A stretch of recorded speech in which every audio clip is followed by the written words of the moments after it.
Before the great names of Isis or Hathor filled the temples of Egypt, there was Satet, pronounced Satet or Satis by the Greeks. Her name holds two powerful meanings: she who shoots, the divine archer, and she who pours out, the one who brings the Nile's sacred waters, a symbol of elegance and wild southern lands. In her hands a bow and arrows, not for war, but for divine purpose. Her domain was Egypt's southern frontier, near the First Cataract, the ancient border with Nubia. She was the divine emissary who welcomed the waters from the south, the very lifeblood of Egypt. She was one of the earliest goddesses recorded in Egyptian history. Her name appears in the pyramid texts of the Old Kingdom, inscribed over 4,300 years ago. These texts weren't just stories, they were sacred spells and royal declarations of power and divinity. To be named in these hallowed inscriptions is no small feat. It means that even the earliest pharaohs called upon Satet, trusting her to guide, protect, and nourish their kingdom through the capricious rhythms of the Nile.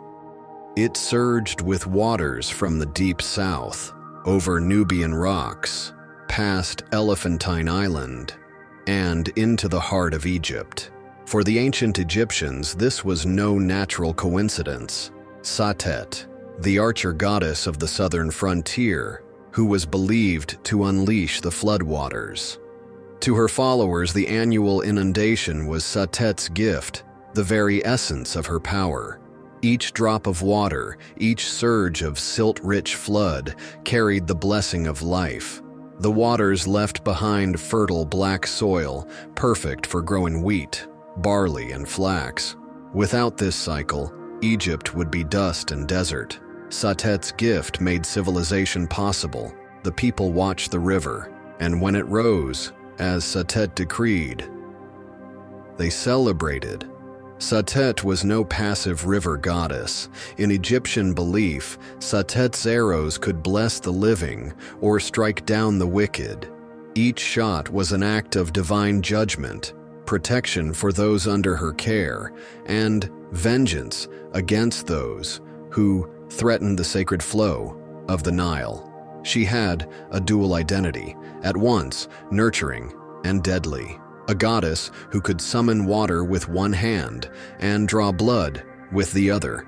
In the goddess Satet, the Nile had a sentinel, one who saw far, who acted swiftly, and who knew, with divine certainty, exactly where to aim. She was the swift one, the nourisher of the Nile, a goddess who once held the lifeblood of Egypt in her hands. Yet today she is nearly forgotten. Who was Anuket, and why did she vanish from memory? To understand Anuket, we must first understand the Nile. More than a river, it was the artery of an entire civilization. Each year its floodwaters spilled across the land, bringing fertile silt and the promise of life.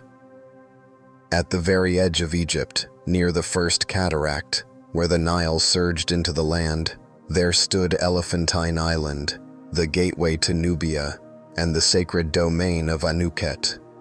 Sometimes spelled Anket or Anuke, was the goddess of the Nile's southern waters. She was the personification of the river's nourishment and power.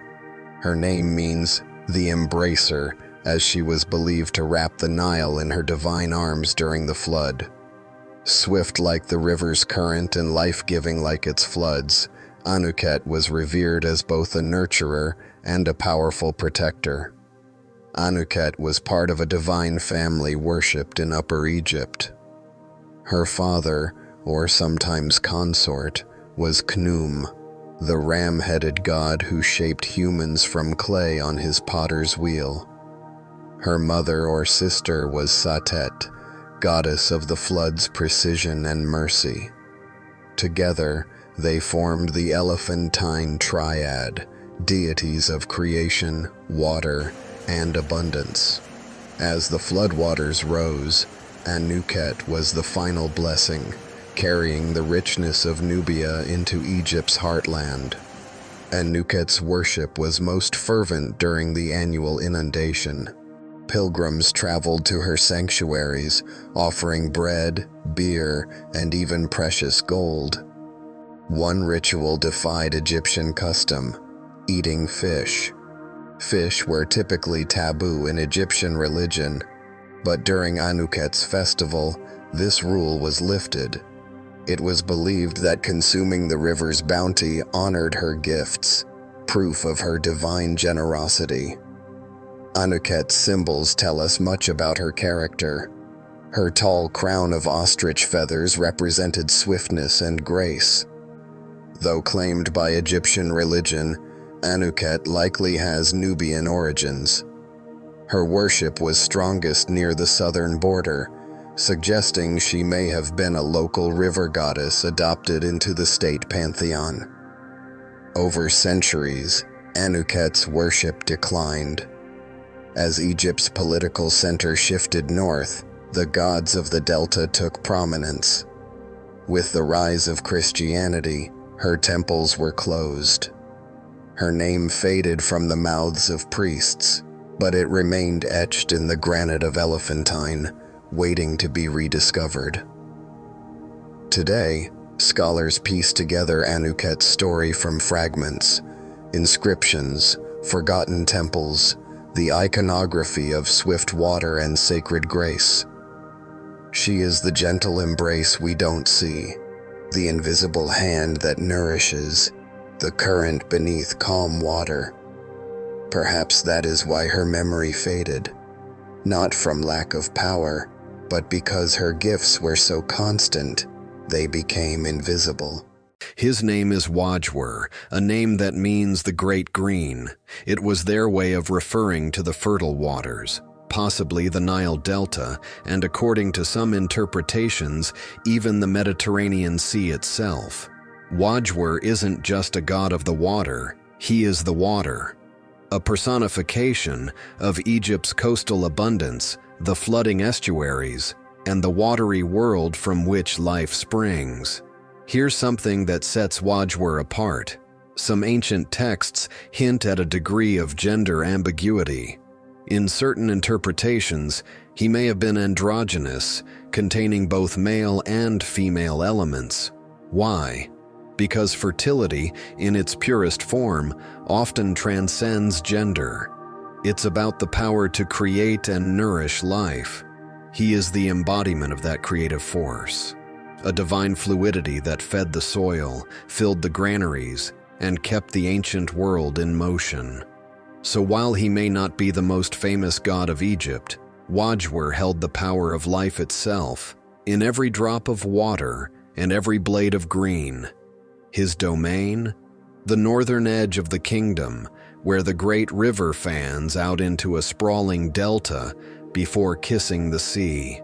To the ancient Egyptians, this lush, life-brimming region was known as the Great Green, a poetic term that described the vast, fertile waters of the Mediterranean Sea and the Nile Delta. But it wasn't just a poetic flourish. The Great Green was believed to be alive, divine, a force of nature, and Wajwir was its personification. Marshes, estuaries, lagoons. This is where his power came to life. He wasn't just the god of water, but of water doing something vital, soaking soil, feeding fish, sustaining papyrus, and birthing birds. He was believed to exist right where these worlds met. In mythic terms, he stood at the threshold, a guardian of transitions. Much like the Delta itself, Wajwir was a space of convergence and change. He never starred in a major myth, no epic tales, no great battles, no cosmic rebirths. Instead, he pops up quietly, in pyramid texts, in funerary art, in northern tombs. This has led some scholars to believe that he may have had a regional cult, possibly centered in the Delta or northern Egypt. He wasn't a universal god, but a local protector, woven into the daily rhythms of farmers and fishermen. In the Amarna period, during the reign of the heretic king Akhenaten, Wajwir's image briefly resurfaces, suggesting his worship may have quietly persisted, even as Egypt's religious landscape underwent radical change.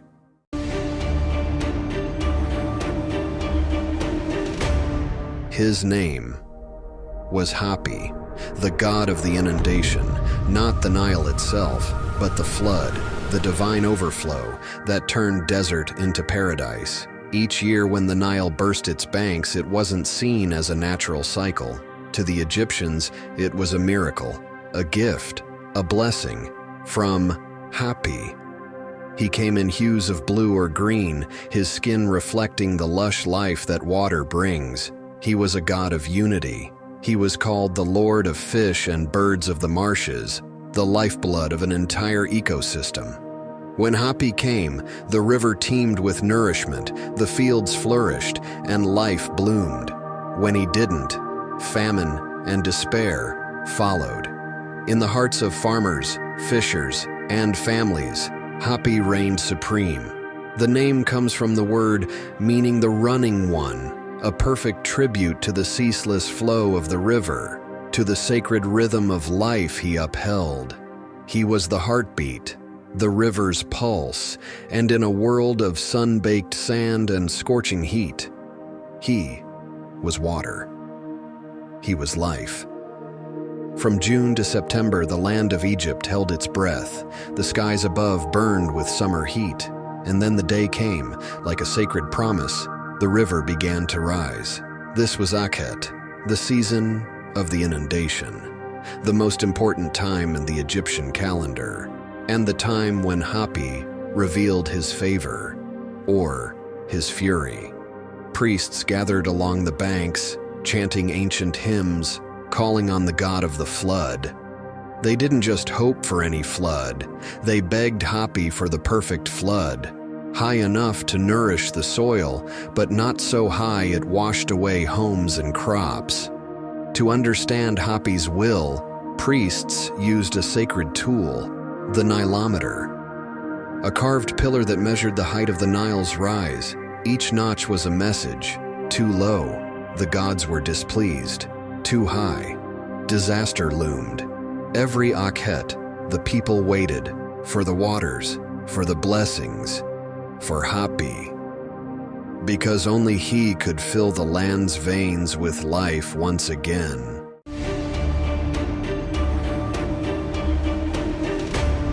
Mehet-Weret translates to the Great Flood, or the Great One who overflows. This connects her to the Nile River. The Nile meant so much to the ancient Egyptians as it was a source of life, allowing crops to grow, civilizations to flourish, and people to thrive. Each year the great floodwaters would rise, replenishing the land with fertile soil, a cycle of renewal that echoed the power of the goddess. Her true domain lay in the heavens. She was linked to the primordial waters of creation. Her name appears in sacred pyramid texts, some of the oldest religious writings in history, dating back over 4,500 years to Egypt's Old Kingdom. These texts describe her as a provider of nourishment, a bringer of light and cosmic balance. In Egyptian art, she is almost always shown as a majestic cow adorned with a radiant sun disk, a sign of her close connection to the sun god Ra. Many Egyptian gods were feared as much as they were worshipped. Mythology was different. She was a force of order, balance, and renewal, guiding the universe with gentle strength. Rather than being feared, she was deeply respected as a nurturing presence in the cycle of life and creation. In its reflection, he was the Nile's hunger, its rage, its power, with teeth. Let's see how the ancient god Sobek wasn't just feared, he was needed. At first, there was only darkness and water, endless, restless water. From this primordial sea rose something ancient, something hungry. He didn't arrive in gold or glory. He rose with instinct, with blood in his breath. He was born not from order, but from chaos itself, the very chaos the gods feared. In Egypt's oldest religious pyramid texts, he's called the Raging One, a crocodile who emerged from none, bringing both the promise of life and the threat of sudden, brutal death. Crocodiles ruled the Nile, just as Sobek ruled over its terror and its blessings. He could crush bone with a single snap, or guard your soul through the underworld. The god was a creator and a devourer, protector and predator. To the ancient Egyptians, this wasn't contradiction. It was balance. Duality was divine. You didn't just worship Sobek, you feared him. In ancient legend, he wept the Nile into being. His tears carved the river that fed Egypt, making him the father of both famine and fertility, one who cried a river, then filled it with teeth. Now, he stood behind kings. Sobek, once a predator of the Nile, had become something more, a symbol of unstoppable power, protection through dominance. Pharaohs didn't just fear him, they claimed him. To rule Egypt was to hold the Nile, and to hold the Nile was to carry God's strength in your blood. Temples rose in his honor. Cities like Crocodilopolis, yes, a real place, became sacred centers of worship. Priests adorned sacred crocodiles with gemstones and gold. The beast was now a god, and gods were crowned. The truth ancient Egyptians knew well: he was never tame. His favor was a double-edged blade. His love could make floods rise and crops flourish, but his rage could starve kingdoms. Pharaohs wore his image into battle. Warriors whispered his name in blood-soaked sand, because to strike like the god was to end a fight in one crushing blow. His name was carved into weapons, swords, spears, and axes, meant to strike with the speed and violence of a crocodile's bite. It came every year, like clockwork, or like a curse. The Nile rose, and with it, the god beneath its surface. Crocodiles flooded the land during inundation, not one, but hundreds, slipping through riverbanks, slashing through fields. And to the ancient Egyptians, this wasn't nature, this was Sobek, unleashed.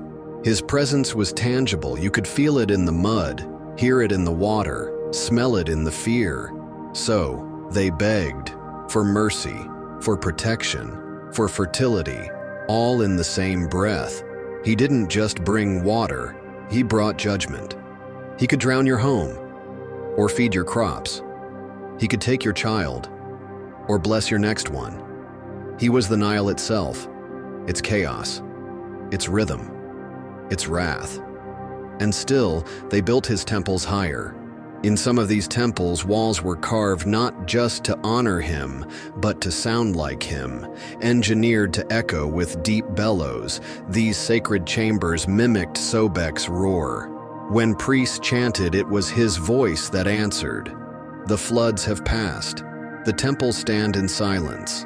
The Nile flows on, vast, unbroken, eternal. Perhaps he's only sleeping beneath the surface.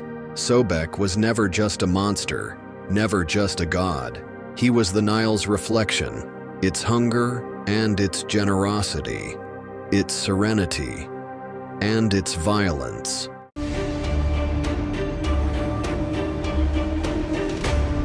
Gods took many forms: jackals, falcons, cats, crocodiles. But one deity stood apart, with no animal form, no human face, only light. This was Aten, the radiant sun disk. The first known mentions of Aten date back to the Middle Kingdom, around 2000 BCE. At that time, he wasn't worshipped as a distinct god, but rather as an aspect of Ra, the powerful sun god.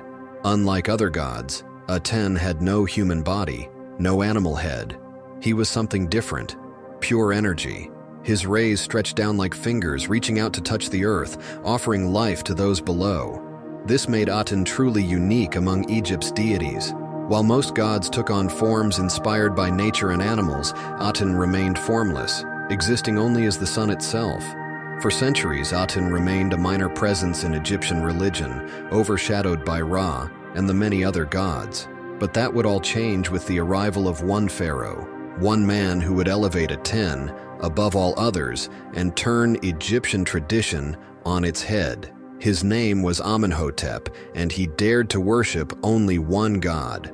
Amenhotep IV, otherwise known as Akhenaten, meaning effective for Aten, was not just a name change. It was a declaration of faith and a challenge to Egypt's powerful religious elite. For generations, the most powerful god in Egypt was Amun, whose temples controlled vast wealth and influence.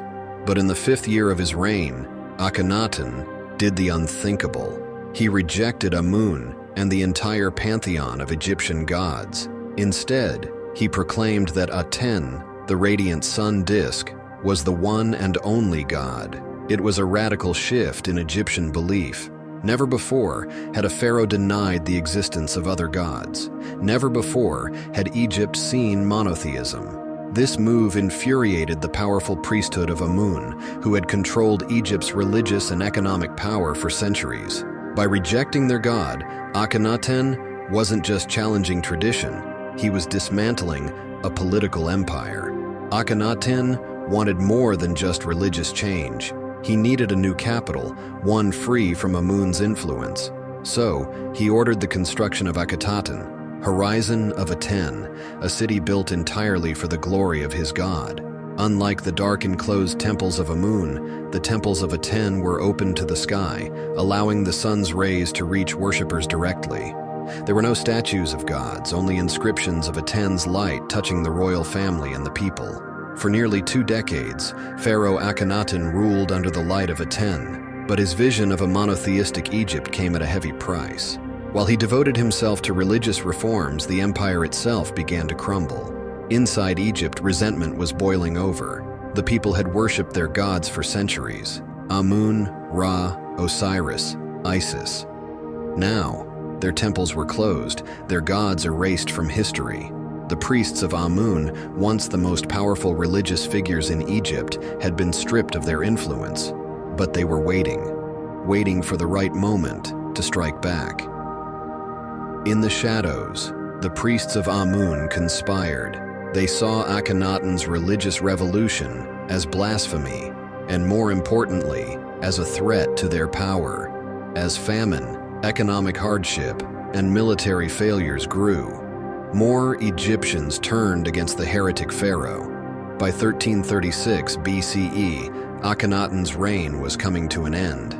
Weak, isolated, and surrounded by enemies, he died, though the exact cause of his death remains unknown. Was it illness, assassination, or had his god abandoned him? And with Akhenaten's death, so too began the death of Atenism. Akhenaten's son, a young boy named Tutankhaten, took the throne. But under pressure from the powerful Amun priesthood, he changed his name to Tutankhamun, restoring the worship of the old gods. The priests of Amun ensured that Akhenaten's legacy would be erased. His name was chiseled out of monuments. His statues were smashed. The city of Akhetaten was left to the sands of time.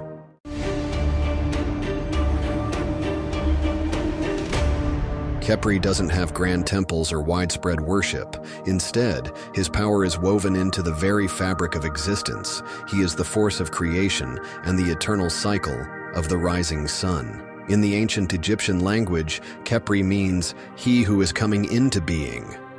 He is the god of transformation, of endless renewal, just like the sun that rises each morning, bringing light after darkness.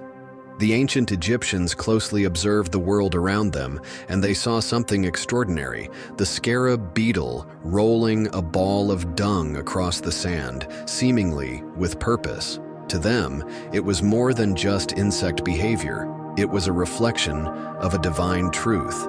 They believed Khepri, like the beetle, was responsible for rolling the sun across the sky each day, ensuring its safe journey from the underworld to the land of the living. As the sun disappeared at night, it traveled through the realm of the dead, only to be reborn at dawn, just as Khepri willed it. To the ancient Egyptians, he represented the idea that life is always in motion, that nothing is stagnant. Every day is a new beginning, every moment an opportunity for renewal. This belief was so powerful that scarab amulets became some of the most common symbols in Egyptian culture, often placed in tombs to ensure safe passage to the afterlife. He was a symbol of hope, of eternal rebirth. The sun was a divine force, cycling through life, death, and rebirth each day. And at the heart of this eternal cycle stood three powerful gods: Khepri at dawn, Ra at midday, and Atum at sunset. Just as a scarab beetle pushes its ball of dung across the earth, Khepri was believed to push the sun into the sky each morning, ensuring its daily rebirth. The sun didn't simply rise on its own. Each night, as Ra traveled through the underworld, he battled the forces of chaos and destruction. The great serpent Apophis, the embodiment of darkness, sought to devour the sun and trap the world in eternal night. It was Khepri's divine responsibility to ensure that the sun emerged victorious, renewed, and reborn. Scarabs were placed in tombs, carved into amulets, and inscribed with spells from the Book of the Dead. These sacred charms symbolized the soul's transformation and rebirth in the afterlife, guided by Khepri's divine hand. One of the most important of these amulets was the heart scarab. It was meant to protect the deceased during the weighing of the heart, a crucial test where the heart was measured against the feather of Maat, the goddess of truth. If the heart was light and pure, the soul could pass into paradise.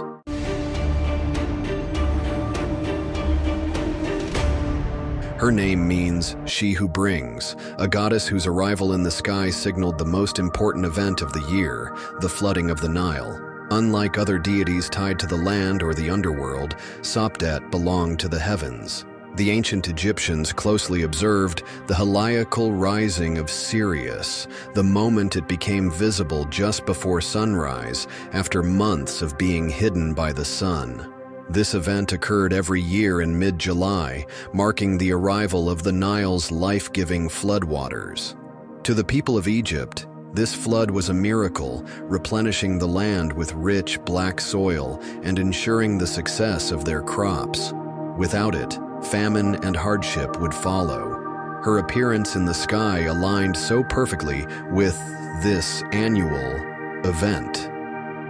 The Egyptian New Year, Wepet-Renpet, was based on the cycle of Sirius. The entire Egyptian calendar was structured around her return, making her one of the most important timekeepers of the ancient world. Over time, Isis and Sopdet, the star goddess, became deeply connected, their identities merging in a celestial and divine bond. As Egyptian religious beliefs evolved, Sopdet's role as the harbinger of the Nile floods and Sirius's guiding light became closely tied to Isis's divine role as a protector and nurturer of life. The two goddesses were merged into a single entity, Isis-Sopdet. The rising of Sirius in the sky came to symbolize Isis's search for Osiris, a moment of hope and resurrection. Just as Isis found and restored Osiris, so too did Sirius signal the return of life-giving waters to Egypt.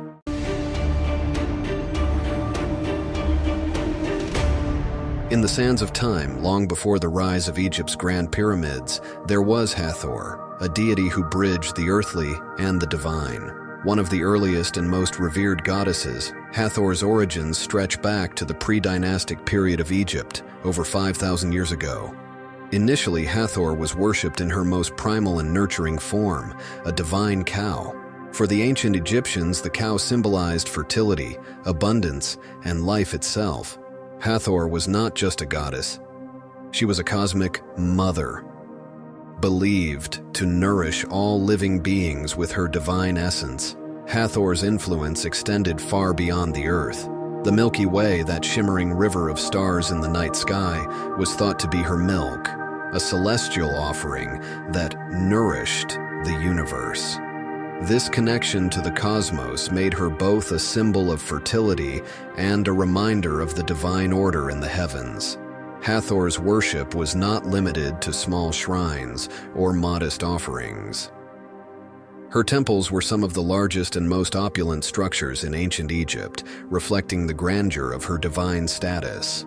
Among these, the Temple of Hathor at Dendera stands as a testament to her enduring importance.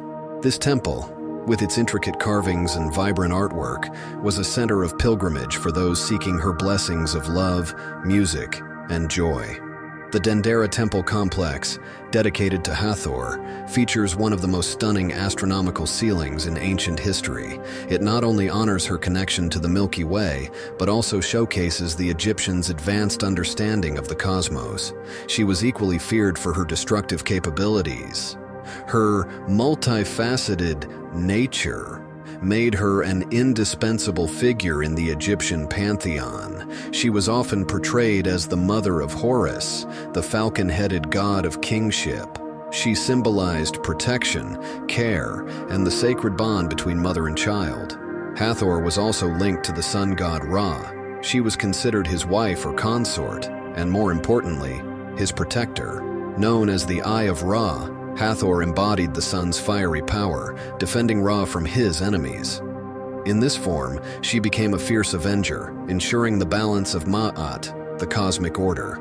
One of the most famous myths involving Hathor reveals her duality, her capacity for both creation and destruction. In the story of Ra's wrath against humanity, Hathor transformed into Sekhmet, a ferocious lioness goddess. Sekhmet unleashed devastation upon the earth, punishing humanity for their rebellion against Ra. To stop Sekhmet's rampage, Ra tricked her by dyeing beer red to resemble blood. Thinking it was blood, Sekhmet drank the beer and became intoxicated, pacifying her rage and returning her to her nurturing Hathor form. She was deeply connected to other gods, playing a role in fertility, creation, and the afterlife. As the goddess of music, dance, and joy, she brought happiness to both the living and the dead. For the ancient Egyptians, the stars weren't just distant lights, they were divine markers of time and balance. The Dendera zodiac is one of the earliest known depictions of the zodiac. It includes representations of constellations like Leo, Taurus, and Aquarius, demonstrating the Egyptians' profound knowledge of the heavens. Beneath the temple lie mysterious crypts used to store sacred artifacts and hidden treasures. These crypts are intricately decorated, offering glimpses into the rituals and beliefs associated with Hathor. Another remarkable feature of the temple is its sacred birthing chamber, a space dedicated to childbirth rituals and the goddess's protection.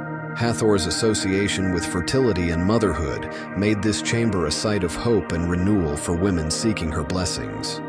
Pilgrims from across Egypt journeyed to Dendera to pay homage, participate in festivals, and seek the goddess's favor.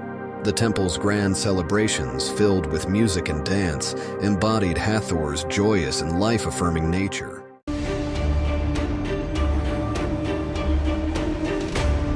Her name itself is a clue to her significance. Tefnut derives her name from the ancient Egyptian word for moisture, encapsulating her role as a fundamental life-sustaining force within the cosmological framework of early Egyptian theology. As moisture is essential for life, her presence in the pantheon signified an understanding of the vital interconnection between natural elements and divine power. She was born from Atum, the primordial sun god, in a rather unique way, through spitting or exhaling. This divine breath of life brought Tefnut and her twin brother Shu into existence. Some interpretations suggest this act symbolizes the manifestation of tangible elements from an abstract cosmic force, illustrating the interplay between order and chaos in early Egyptian thought. Together, these two deities formed the first divine pair, embodying the fundamental forces of air and moisture, both crucial for sustaining life. This dynamic balance between Shu and Tefnut laid the foundation for the structure of the universe, as air and moisture are indispensable for fertility and sustenance. Her role in primordial creation and cosmic balance set the stage for the formation of the universe as the ancient Egyptians understood it. She and Shu became the parents of Geb, the god of the earth, and Nut, the goddess of the sky. This union gave rise to the first divine family, establishing the very structure of the cosmos and providing a mythological explanation for the separation of the heavens and the earth. The relationship between these deities underscored the Egyptians' conceptualization of the world as a structured and harmonious entity, with divine beings governing natural forces. In one well-known story, she exiles herself to Nubia after a dispute with Ra, the sun god. This self-imposed exile plunges Egypt into chaos, as moisture, the element she embodies, disappears, leading to drought and suffering. The absence of Tefnut serves as an allegory for the precarious balance between abundance and scarcity, reinforcing the notion that divine harmony must be preserved. Recognizing the imbalance, the gods send Thoth, the god of wisdom, and Shu to convince Tefnut to return. Through a combination of persuasion, diplomacy, and reverence, they succeed, and the goddess reintegrates into the divine order. Her return symbolizes the restoration of Maat, the fundamental principle of order, balance, and justice in the universe.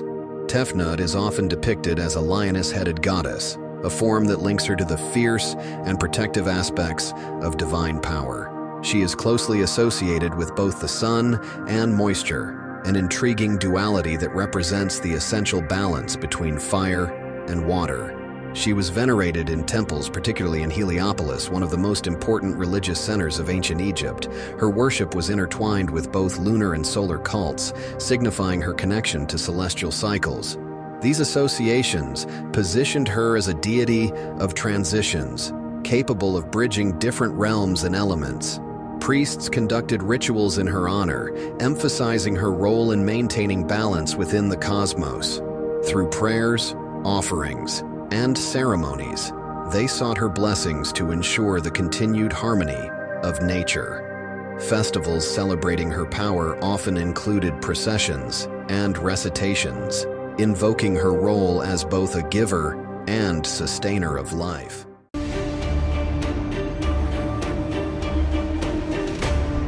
When we think of gods in mythology, we often imagine mighty beings ruling from the heavens. But in ancient Egypt, one of the most powerful gods wasn't above, it was beneath. Meet Geb, the god of the earth, the very foundation of life itself. Geb, sometimes spelled Keb or Seb, was one of the most important deities in ancient Egyptian mythology. His name was spoken in temples and written in sacred texts for thousands of years. As the god of the earth, Geb was more than just a divine being. He was the land itself. The Egyptians believed that the very ground they walked on, the mountains they saw, and even the fertile soil that fed their crops, all of it was Geb's body. He was often depicted with green skin, a symbol of life, fertility, and renewal. It represented how the earth, like Geb, nurtured everything upon it. His body was covered in plants, his laughter was said to cause earthquakes, and his tears created rivers. Geb's story isn't just about the land, it's about love and separation. He was deeply connected to Nut, the sky goddess, and together they formed a cosmic balance. The ancient Egyptians believed the two were once inseparable, locked in an eternal embrace, until their father, Shu, the god of air, forced them apart. This is why the sky hovers above and the earth remains below, forever reaching but never touching. Their love endured. Even in separation, they found a way to remain connected. It was believed that when rain fell, they were weeping for one another. And when the earth trembled with an earthquake, it was Geb crying out for Nut, trying to reach her once more. Though they could never be together, Geb and Nut still created life. From their love came four of the most important gods in Egyptian mythology: Osiris, the wise ruler of the underworld; Isis, the goddess of magic and motherhood; Set, the god of chaos and storms; and Nephthys, the guardian of the dead. Pharaohs were called heirs of Geb, signifying their divine right to rule over the land. To rule Egypt was to inherit the power of Geb himself. In the vast tapestry of ancient Egyptian mythology, every deity has its place and purpose. Nephthys, though often overlooked, holds a unique position in the divine family of Heliopolis. But who was she? And how did she fit into the grand cosmic narrative? Nephthys was born from the union of Geb, the earth, and Nut, the sky. She was the youngest of 4 siblings, alongside Osiris, the god of order and fertility, Isis, the goddess of magic and motherhood, and Set. Unlike her siblings, Nephthys rarely took the spotlight. She played a quieter, yet equally vital role as a supportive and protective presence. Her name, Nephthys, translates to Lady of the House, a title that reflects her dual significance.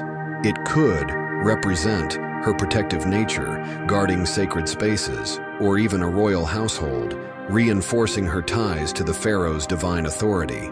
In Egyptian art and rituals, Nephthys often appears as a mourner and a protector of the dead, ensuring safe passage for souls into the afterlife. This role aligns her with Isis, her sister, with whom she shares the duality of life and death, creation and destruction.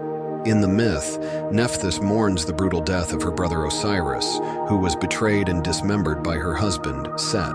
Despite her complex relationship with Set, Nephthys joins her sister Isis in a mission of restoration and hope. Together, Isis and Nephthys gather Osiris's scattered remains. Nephthys is often depicted as standing at his head while Isis stands at his feet, their roles complementary in bringing Osiris back to life. Their efforts symbolize a balance of forces, creation and destruction, life and death. Nephthys also acted as a protector of Osiris's body. This connection to funerary practices cemented her role as a guardian of the dead, ensuring the deceased were safe as they transitioned to the afterlife.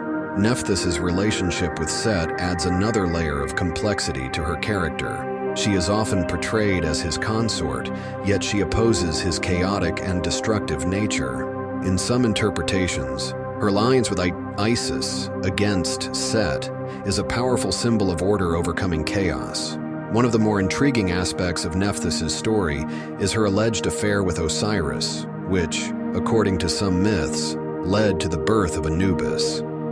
As the god of mummification, Anubis continues her legacy of protecting and guiding souls in the afterlife. In funerary rites, Nephthys is depicted as a mourner and a guide for the dead. Nephthys is often seen as a counterpart to Isis. While Isis embodies life, fertility, and magic, Nephthys represents death, decay, and mourning. Together, they form a duality essential to the Egyptian understanding of existence. Nephthys' protective role extended beyond myth into rituals, where she featured prominently in the Book of the Dead. Her presence ensured that the soul was guided safely to judgment and ultimately to eternal peace. Nephthys represents protection, night, and the unseen aspects of life and death. She embodies the mysterious forces that operate in the background, unseen yet essential. Isis was born to Geb, the earth god, and Nut, the sky goddess, making her one of the key deities in the Egyptian pantheon. She was the sister and wife of Osiris, the god of the afterlife, and mother of Horus, the falcon-headed god of kingship. Her family ties symbolize her integral role in maintaining cosmic balance and harmony. The myth of Osiris is one of ancient Egypt's most captivating tales, and Isis plays the heroine. When Seth, Osiris's jealous brother, murdered him and scattered his body parts across Egypt, Isis embarked on a tireless quest to recover them. Using her unparalleled magical abilities, Isis reassembled Osiris's body and brought him back to life, albeit briefly. This act of resurrection not only cemented her as a goddess of magic, but also as a symbol of undying devotion and love. After reviving Osiris, Isis used her divine magic to conceive their son, Horus. She then raised him in secrecy, protecting him from Seth's wrath. Horus would grow to avenge his father and claim his rightful place as ruler, fulfilling Isis's role as the ultimate mother and protector. Through her unwavering dedication, Isis ensured the continuation of divine justice and the pharaoh's lineage, as Horus became the living embodiment of kingship. One of the most iconic sites dedicated to Isis is the Temple of Philae, located on an island in the Nile River. This magnificent structure became a major center for Isis worship, drawing pilgrims from across Egypt and beyond. The temple, adorned with depictions of Isis and scenes from her mythology, stood as a beacon of her divine power. But Philae was not alone. Temples dedicated to Isis dotted the landscape of ancient Egypt and Nubia, each serving as a hub for religious ceremonies and devotion. Her presence was felt in cities, villages, and even in the hearts of the Nile Valley. In these temples, priests honored Isis through elaborate rituals and offerings. Daily life was infused with her presence, from the lighting of incense to grand ceremonies marking the changing seasons. Offerings of food, drink, and flowers were common, as people sought her blessings for health, fertility, and protection. As Egyptian culture spread through trade and conquest, so did the worship of Isis. Her cult became particularly prominent during the Greco-Roman period, when her mythology and symbols were embraced by new cultures. Did you know that Isis's name in hieroglyphs translates to throne? This isn't just symbolic. She was literally seen as the foundation of royal power in ancient Egypt, embodying the divine authority that supported the pharaoh. In ancient Egyptian, she was called Aset, but when her worship spread to the Greco-Roman world, she became known as Isis. This transition marked her transformation into a global deity, worshipped far beyond her original homeland. Remarkably, the worship of Isis was one of the longest-lasting in human history. Temples dedicated to her continued to operate until the 6th century, centuries after the fall of ancient Egypt.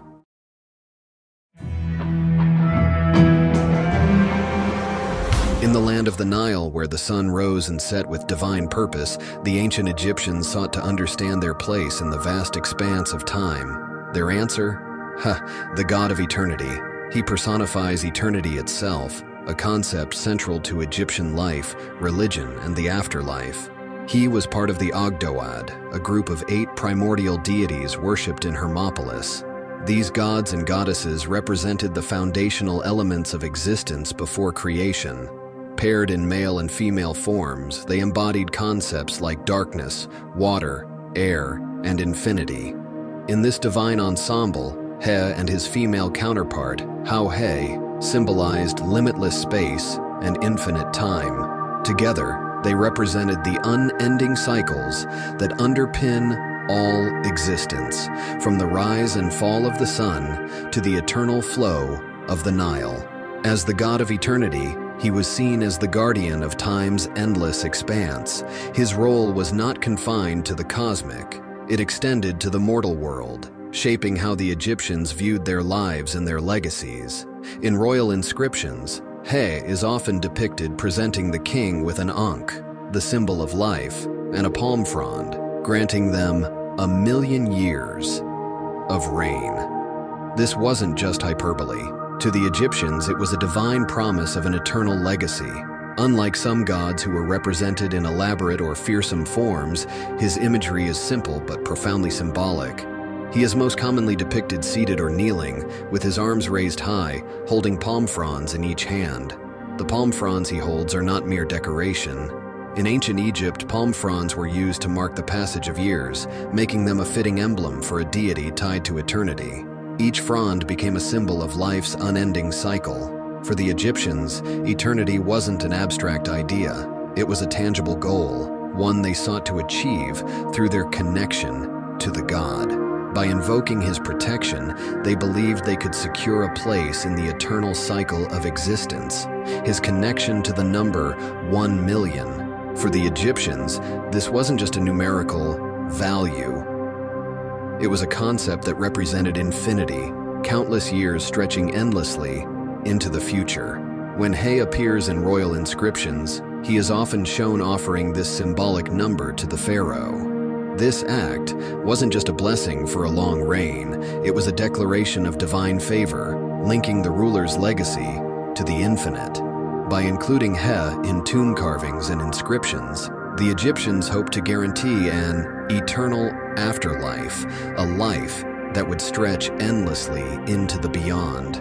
He and Hauhet stood as guardians of the infinite, Their role was not active creation, but sustaining the delicate equilibrium that allowed the universe to exist.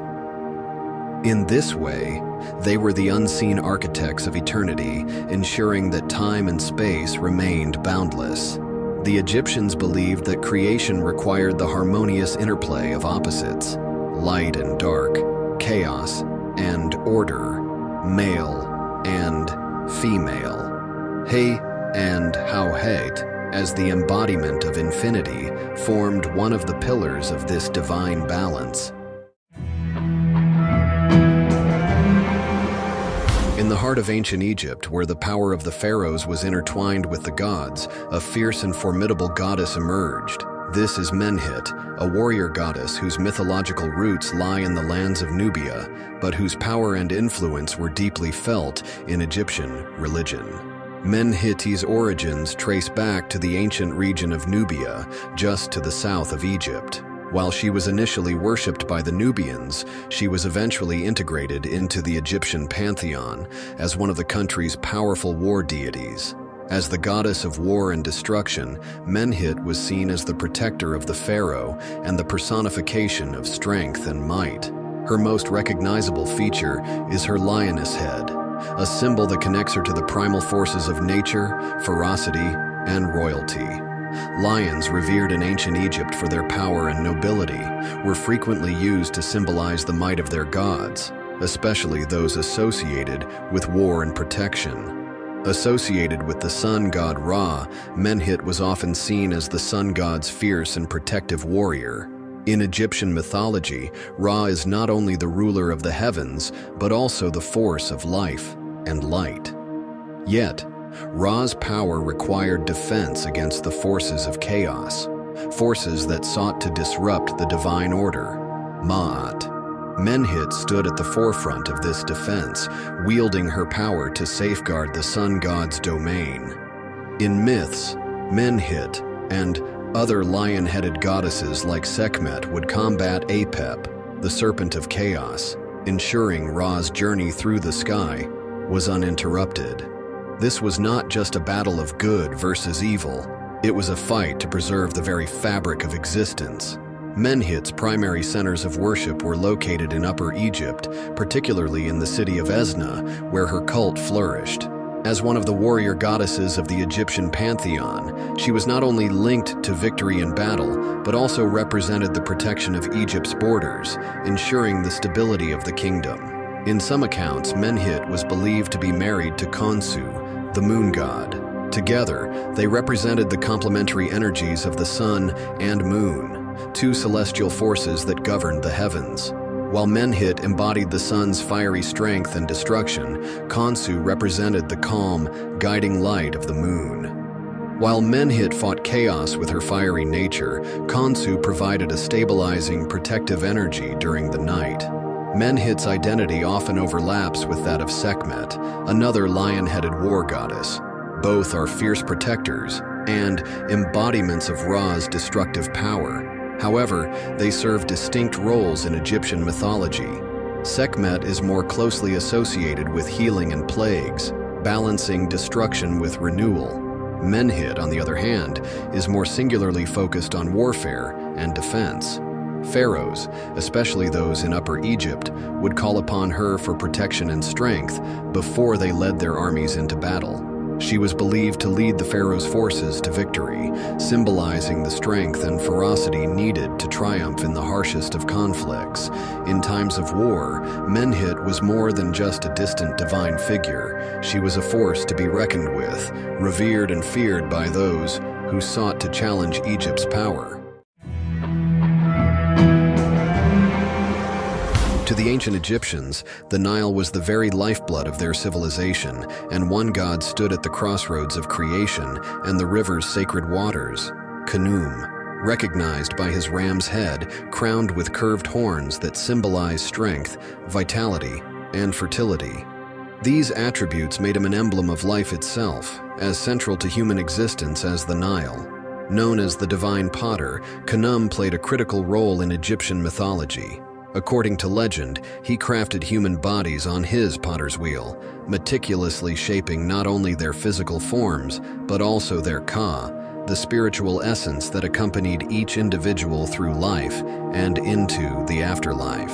Khnum wasn't just a creator god. He was also believed to be the guardian of the Nile's source, the keeper of its life-giving waters. Each year, the river's inundation brought nutrient-rich silt to the farmlands, ensuring the prosperity of Egypt. This connection to the Nile made Khnum indispensable, not just spiritually, but also in the practical lives of the people.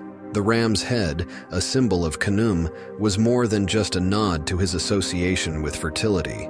Rams were revered animals in ancient Egypt, embodying power and virility. By adopting the ram's image, Khnum represented not only human creation, but also the Nile's regenerative and life-giving energy.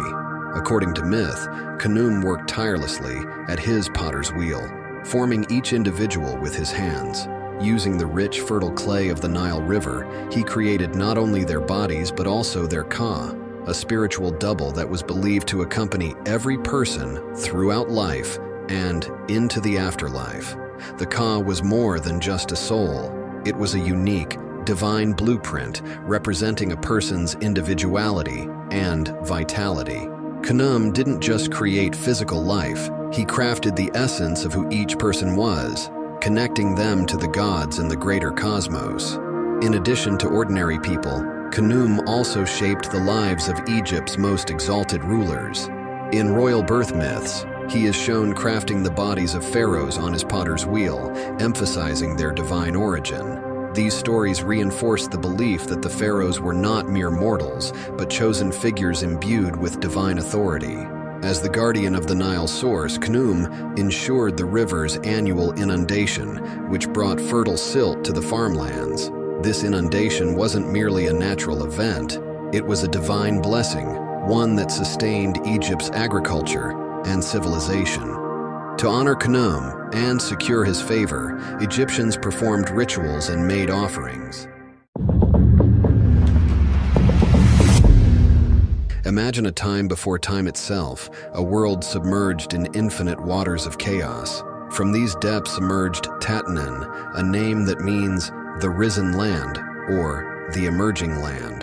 Tatenen symbolizes the earth's first breath, the fertile ground rising from the chaotic waters to bring forth life. In Egyptian mythology, Tatenen was no ordinary god. He represented the very foundation of the earth, the solid, stable land that gave life its beginning. His emergence from the watery abyss of Nun marked the first step toward creation, making him one of the most ancient and significant deities in Egyptian cosmology. Tatenen's roots trace back to the Old Kingdom, around 2686 to 2181 BCE. Although less prominent during this era, his presence in religious texts and temple inscriptions reveals his enduring importance to the Egyptians. Over time, his influence expanded, reaching new heights during the Middle and New Kingdoms. In Memphis, the ancient capital of Egypt, Tatenen's role evolved further. He became closely tied to Ptah, the revered creator god of Memphis. Together, they formed a powerful duality, Ptah as the divine craftsman who shaped the world, and Tatenen as the fertile ground upon which it was built. Tatenen was not only the physical land, but also its spiritual essence. He embodied the earth's stability and fertility, supporting life and creation. In this way, he bridged the natural and divine, a cornerstone of Egyptian religious thought. Gods weren't just worshipped for their powers, they were visualized with symbols that spoke volumes about their roles and significance. Tatenen, the god of the earth's emergence, is no exception. His iconography and symbolism reveal his profound connection to life, stability, and the cosmos. The god is often depicted as a man with striking green skin, a vivid representation of vegetation and fertility. For the Egyptians, green was the color of life itself, the lush crops, the blooming flora, and the eternal cycle of renewal. By embodying this color, he was the earth's vitality, its ability to sustain and regenerate. He played a pivotal cosmic role as a mediator between chaos and order. Ancient Egypt, a land of majestic monuments, grand temples, and deep spiritual beliefs. For thousands of years, the people of Egypt looked to the gods to guide and protect them, and among these gods, none were as powerful or as revered as Amun. Who was Amun? How did he rise from a local deity of Thebes to become one of the most significant gods in the entire Egyptian pantheon? To understand Amun's incredible journey, we must first look at his name. The word Amun means the hidden one, representing a deity that is both present and unseen, a mysterious force that operates behind the scenes of creation, life, and death. Amun wasn't always at the forefront of Egyptian worship. In fact, he began as a relatively minor god of Thebes, a city far less prominent than Memphis or Heliopolis during Egypt's early dynasties. But as Thebes grew in power, so did Amun's influence. Through a combination of political changes and divine favor, Amun became the chief god of the powerful Theban rulers. These kings attributed their victories and successes to Amun, and in return, they lavished his temples with wealth and prestige. Over time, Amun was no longer just the god of Thebes. He became the king of the gods. In the next chapters of this story, we'll explore Amun's rise to dominance, his deep ties to Egyptian politics, and how his worship influenced not only Egypt, but also its surrounding regions. To start with, Amun was a humble and largely overlooked deity, worshipped in the small city of Thebes. Thebes itself was a minor player during the Old Kingdom. While cities like Memphis and Heliopolis flourished as centers of power and religion, Thebes remained on the fringes of the political landscape. But everything was about to change. Amun at this time was not a powerful god. He was a god of air and wind, representing the unseen forces that shaped the world. His name, meaning the Hidden One, reflects this role as the invisible, mysterious energy behind creation and life. Though he was unseen, Amun's power was always there, present in the air that people breathed and in the wind that carried life-sustaining water across the Nile Delta. Amun's role as the god of air made him a protector of the unseen realms of existence, the wind that can be felt but never seen. In Egyptian creation myths, Amun was linked to the act of creation itself. As the Hidden One, he played a key role in forming the universe, helping to shape the cosmos from the chaotic, watery abyss that existed before the world. According to one version of Egyptian mythology, Amun was part of the Ogdoad, a group of 8 primordial deities that existed before the dawn of time. These gods represented the chaotic forces from which the universe was born. Amun, in this ancient context, was the force of invisibility and the mysterious air, which along with his counterpart Amunet, helped shape creation. In the chaos before creation, these 8 gods personified elemental forces. Amun and his partner Amunet were the embodiment of the hidden, unseen aspects of the universe, the mysteries that lay beyond human understanding. As Thebes grew in power during Egypt's Middle Kingdom, so too did Amun's prominence. The rulers of Thebes, eager to legitimize their authority, aligned themselves with Amun, slowly transforming him from a local god to a national deity. Temples were built in his honor, and priests began expanding Amun's mythology. As his power grew, so too did his temples, which would soon become some of the most significant religious centers in all of Egypt. Despite his growing prominence, Amun retained his mysterious nature. He was the god who acted in secret, who moved through the unseen and gave life to all things, but remained hidden from the eyes of mortals. This duality, both present and invisible, made Amun uniquely powerful among the Egyptian gods. As the Middle Kingdom of Egypt dawned, a small but determined city began to emerge from the shadows. Thebes. Once a minor settlement on the banks of the Nile, Thebes was poised to become the heart of a new Egyptian empire. And at the center of this transformation was the god Amun. The rise of Amun is inseparable from the rise of Thebes itself. As Thebes grew in military and political strength, its rulers sought a powerful symbol to legitimize their rule and unify their people. They turned to Amun, the hidden god. This elevated him from a local deity to the divine protector of their city. In the eyes of Theban kings, Amun became not just a god, but a source of royal legitimacy. His invisible hand was believed to guide their decisions, and his favor was seen as crucial to their success. As Thebes expanded its influence, so too did the cult of Amun. One of the most significant symbols of Amun's growing power was the Temple of Karnak. Situated near the heart of Thebes, this temple would become the spiritual and political epicenter of the Egyptian world. Construction began in earnest during the Middle Kingdom, and the temple grew into the largest religious complex in Egypt. Pharaohs poured vast wealth into expanding the temple, each ruler seeking to honor Amun with ever more impressive structures and offerings. In return, they believed that Amun granted them divine favor, securing their reign and guiding them to victory in battle. As Amun's influence spread, he began to absorb the identities of other local gods. Two of the most important deities merged with Amun during this time were Montu, the war god of Thebes, and Min, the fertility god. By incorporating Montu's martial prowess, Amun became a god of war, a divine warrior whose will determined the outcomes of battles. And by absorbing Min, Amun also became associated with fertility, ensuring both the prosperity of the land and the continuity of the royal line. The Egyptian pharaohs claimed their military victories were carried out under Amun's will. Before any major campaign, the pharaoh would seek the blessing of Amun, offering lavish tributes to ensure his favor. When victories were won, it was not just the skill of the soldiers or the strategy of the generals that was celebrated. It was Amun who had willed the victory. They were no longer just kings. They were the chosen ones of Amun, his living representatives on earth. And it was under this banner of divine legitimacy that Thebes began to expand its territory, eventually uniting all of Egypt under its rule. The once local god of air and wind was now worshipped across the entirety of Egypt, with temples in his honor springing up from the Nile Delta to Nubia. The growth of Amun's priesthood during this time was extraordinary. As Thebes grew richer and more powerful, the temples of Amun amassed great wealth. The priests, now influential advisors to the pharaohs, controlled vast estates and resources, making the Temple of Amun a political and economic powerhouse. Through war, fertility, and kingship, Amun had solidified his place as the supreme deity of Egypt. The once hidden god of Thebes now stood as the mightiest force in the Egyptian cosmos, guiding the fates of both rulers and commoners alike.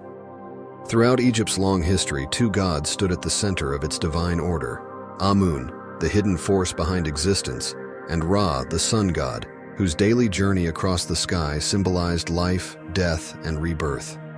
But in time, by merging Amun with Ra, the Egyptians unified the visible and invisible aspects of the universe, creating a god of unparalleled cosmic significance. Amun-Ra became more than just a god of the air or the sun. He was now the supreme ruler of both the physical and spiritual worlds. He was the hidden force behind creation and the visible power that gave life to all through the light of the sun. Amun-Ra's influence stretched across the heavens and the earth. His power was considered limitless, and he was worshipped as the divine king who reigned over the universe. In this new form, Amun-Ra became Egypt's supreme deity, embodying both the majesty of kingship and the eternal cycle of life, death, and rebirth. It had practical significance in the lives of the Egyptian people. Amun-Ra's worship became central to Egyptian religious life, and grand festivals were held in his honor, including the Apep festival.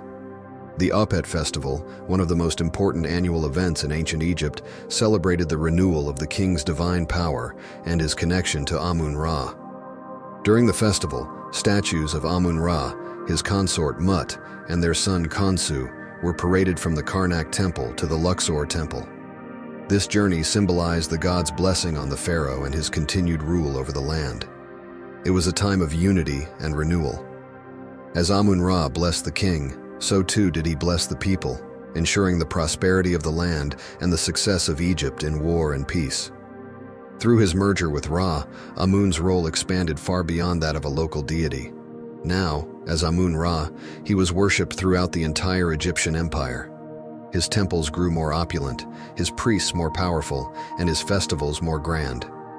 Pharaohs proudly proclaimed their divine right to rule through Amun-Ra, and even military victories were attributed to his will. In the coming years, Egypt would face internal upheaval that threatened even the most powerful of gods. A new pharaoh, Akhenaten, would attempt to upend the entire religious system, rejecting Amun-Ra in favor of a single god, Aten. Ancient Egypt, a land of great mysteries and profound spirituality, a civilization that flourished for over 3 millennia, leaving behind a legacy that continues to captivate the world today. Central to this enduring fascination is the rich tapestry of Egyptian mythology, where gods and goddesses shaped every aspect of life, death, and the afterlife. Khonsu, his name means traveler or wanderer, a fitting title for the god who guides the moon across the night sky. But Khonsu is more than just a lunar deity. He is a protector, a healer, and a symbol of rejuvenation. Yet, his role extends far beyond celestial movements. Khonsu is revered as a powerful healer, invoked in times of illness and distress. In some myths, his powers were even sought by foreign kings, desperate for his divine intervention. So let us begin our journey under the light of the moon as we explore the history and significance of Khonsu, the Egyptian god of the moon. Our earliest glimpses of Khonsu come from the pyramid texts, some of the oldest religious writings in the world. These texts, inscribed on the walls of royal tombs during the Old Kingdom, reveal Khonsu as a god connected to the moon, a celestial traveler who illuminates the night sky and protects the dead on their journey to the afterlife. Initially, Khonsu's role was relatively minor, especially when compared to the great solar deity, Ra. However, as the centuries unfolded, Khonsu's character began to evolve. By the time of the Middle Kingdom, Khonsu was no longer just a guardian of the night. He had become a vital part of the Egyptian pantheon, known for his healing powers and his connection to the cycle of life and death. As Khonsu's importance grew, he began to be associated with other powerful deities. He was often linked with Ra, the sun god, and Thoth, the god of wisdom and writing. In many myths, Khonsu is depicted working alongside these gods, helping to maintain the balance of the cosmos. In this role, Khonsu was seen as a key figure in the eternal struggle against chaos. Each night, he would join Ra in the solar bark, battling the serpent Apophis, who sought to devour the sun and plunge the world into darkness. Through these myths, Khonsu's role as a protector was solidified, not just in the physical world, but in the spiritual realm as well. Khonsu's prominence reached its pinnacle during the New Kingdom, particularly in the city of Thebes, where he became part of one of the most important divine families, the Theban triad. This triad consisted of Amun, the king of the gods, Mut, the great mother goddess, and their divine son, Khonsu. In this triad, Khonsu's role as the son of Amun and Mut symbolized the moon's relationship with the sun and the earth. Amun representing the hidden powerful sun, Mut, the nurturing earth, and Khonsu, the moon that bridges the two. This familial connection highlighted Khonsu's importance not only as a lunar deity, but also as a god of healing and protection, reflecting the nurturing aspects of his mother, Mut. The people of Thebes held Khonsu in high regard, with his temple at Karnak standing as a testament to his importance. Here, rituals were conducted to honor Khonsu, asking for his protection during the night and invoking his healing powers in times of illness. Khonsu's connection to Thebes also tied him to the city's political and religious power. As Thebes grew in prominence during the Middle and New Kingdoms, so too did the worship of Khonsu. The city's rulers, eager to legitimize their authority, often depicted themselves as favored by the Theban triad, with Khonsu acting as a divine protector and healer. Khonsu's connection to the moon is one of the most defining aspects of his character. The ancient Egyptians believed that Khonsu controlled the phases of the moon, his influence waxing and waning as the moon moved through its monthly cycle. Khonsu was revered as the illuminator of darkness, the god who brought light to the night. His presence was seen as a comfort, a beacon of hope in the dark hours when the dangers of the night were most feared. But the moon's journey was not without peril. Each night, Khonsu would embark on a dangerous voyage, accompanying Ra in the solar bark as it traveled through the underworld. During this nightly journey, Khonsu played a crucial role in protecting Ra from the serpent Apophis, the embodiment of chaos, who sought to devour the sun and plunge the world into eternal darkness. It was Khonsu's task to battle this fearsome serpent, using his lunar powers to drive it away and ensure that the sun would rise again. This nightly battle between Khonsu and Apophis symbolized the eternal struggle between order and chaos, light and darkness. Through these myths, the ancient Egyptians understood the vital role that Khonsu played in the preservation of life and the stability of the universe. Khonsu was not only a guardian of the night, he was also a powerful healer. His reputation as a divine physician spread far beyond the borders of Egypt, with stories of his healing powers becoming legendary. One of the most famous stories of Khonsu's healing powers comes from the land of Nubia, where a foreign king, stricken with illness, desperately sought Khonsu's aid. In this tale, Khonsu was invoked to travel to Nubia and heal the ailing monarch, demonstrating his far-reaching influence and the faith that people placed in his powers. In this myth, Khonsu's journey to Nubia was not just a demonstration of his healing abilities, but also a testament to his role as a benevolent deity who could cross borders to bring relief to those in need. His association with healing was so strong that he was often invoked alongside Thoth, the god of wisdom and medicine, in medical practices and rituals. Perhaps the most well-known tale of Khonsu's healing powers is found on the Bentresh stela, where the god is called upon to heal a foreign princess suffering from a mysterious illness. According to the stela, Khonsu's statue was brought to the foreign land, and through his divine presence, the princess was cured, further solidifying his reputation as a powerful healer. He was not just a god of the moon, but a divine protector who could bring health and wellness to those who sought his help, no matter where they were. In a time when the night was filled with unseen dangers, from wild animals to evil spirits, Khonsu was invoked as a guardian who could guide and protect those who journeyed under the cover of darkness. Tales of Khonsu's protective powers were widespread. It was believed that he could shield travelers from harm, warding off evil spirits that roamed the night. His presence was a source of comfort for those who ventured into the unknown, knowing that the moon god watched over them. Khonsu was seen as a guardian of the vulnerable, a deity who ensured that the night, despite its dangers, could be safely navigated. His protective powers were also called upon in the home, where amulets and prayers invoking Khonsu were used to protect against evil forces during the night. Khonsu the child, often depicted as a young boy with a sidelock of youth.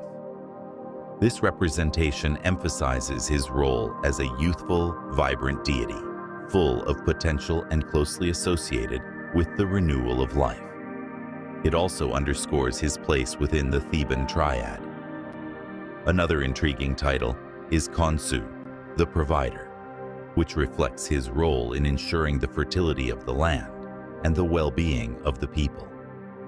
As the moon god, Khonsu was believed to have control over the cycles of nature, including the tides and the growth of crops, making him a crucial figure in the agricultural society of ancient Egypt. Khonsu's influence extended beyond religious rituals. He also played a critical role in ancient Egyptian timekeeping. The lunar calendar was essential for determining the timing of festivals, agricultural activities, and even the months themselves. The phases of the moon, under Khonsu's watchful eye, guided the Egyptians in their daily lives, helping them align their activities with the natural world. But perhaps one of the most mysterious aspects of Khonsu's worship is the rituals associated with lunar eclipses. To the ancient Egyptians, a lunar eclipse was a time of danger, when Khonsu's light was temporarily obscured by the forces of chaos. Special rituals were conducted to protect the moon god and ensure his safe return to the night sky. These rituals, shrouded in secrecy, hint at the deep reverence and fear that lunar phenomena inspired in ancient Egyptian society.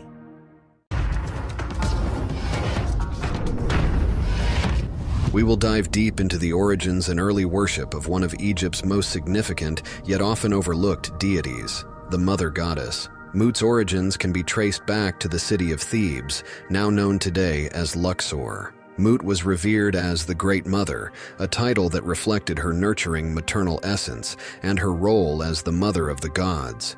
The name in Egyptian simply translates to mother, emphasizing her role as a maternal figure, not only to the gods but to the entire cosmos.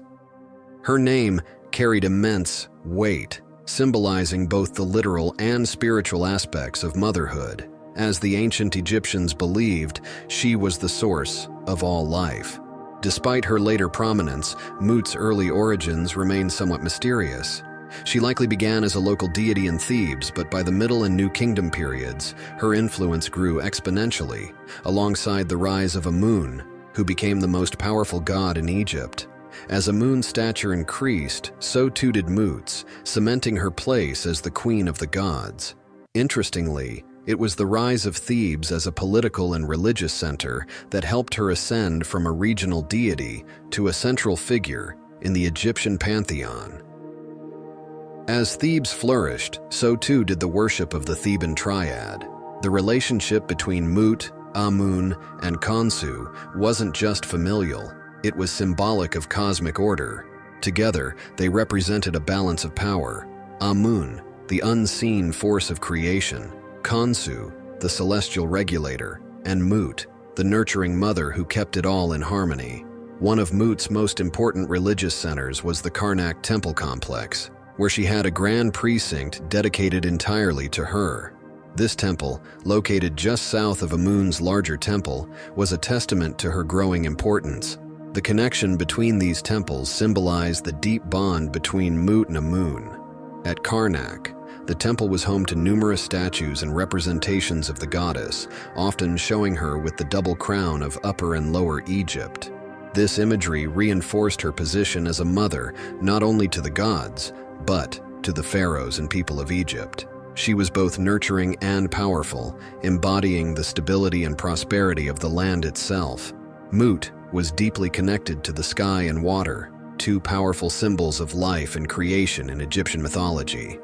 The sky represented her divine presence, watching over the world, while water symbolized fertility and the flow of life. Just as the Nile was the lifeblood of Egypt, Mut was the lifeblood of the cosmos.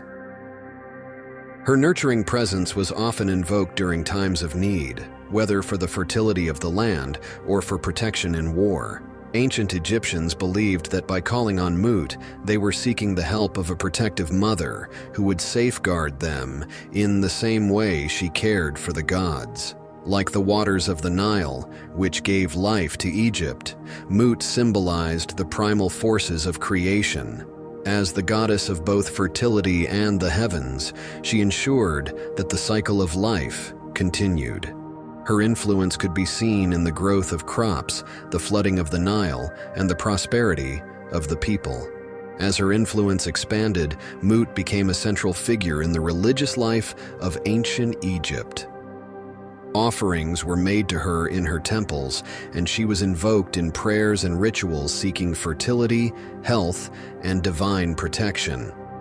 As the mother of the gods and the protector of kings, Mut's presence was felt in every aspect of Egyptian life.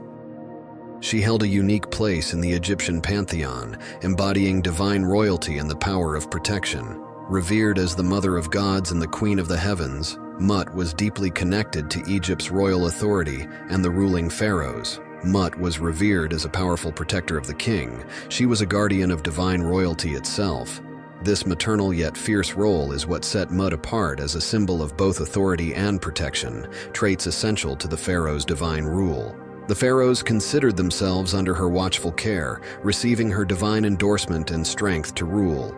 In return, they honored her with grand temples and elaborate festivals. She was distinct from other prominent mother goddesses like Isis and Hathor. Isis, known for her loyalty and devotion, was associated with the resurrection myth of Osiris and had a role that emphasized love and the afterlife.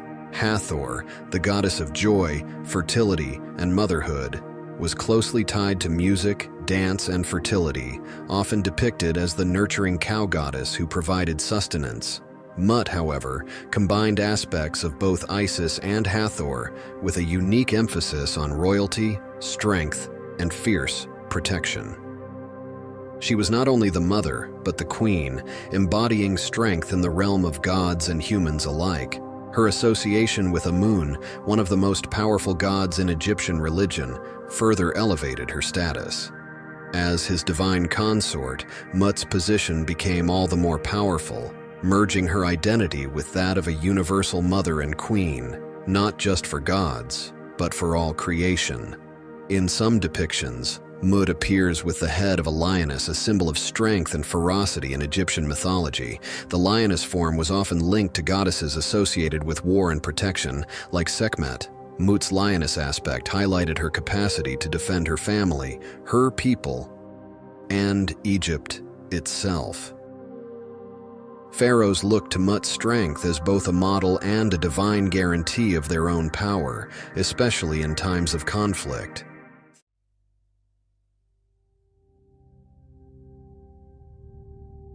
In the beginning, according to ancient Egyptian mythology, there was only the primordial waters of Khnum, a vast and infinite sea of chaos.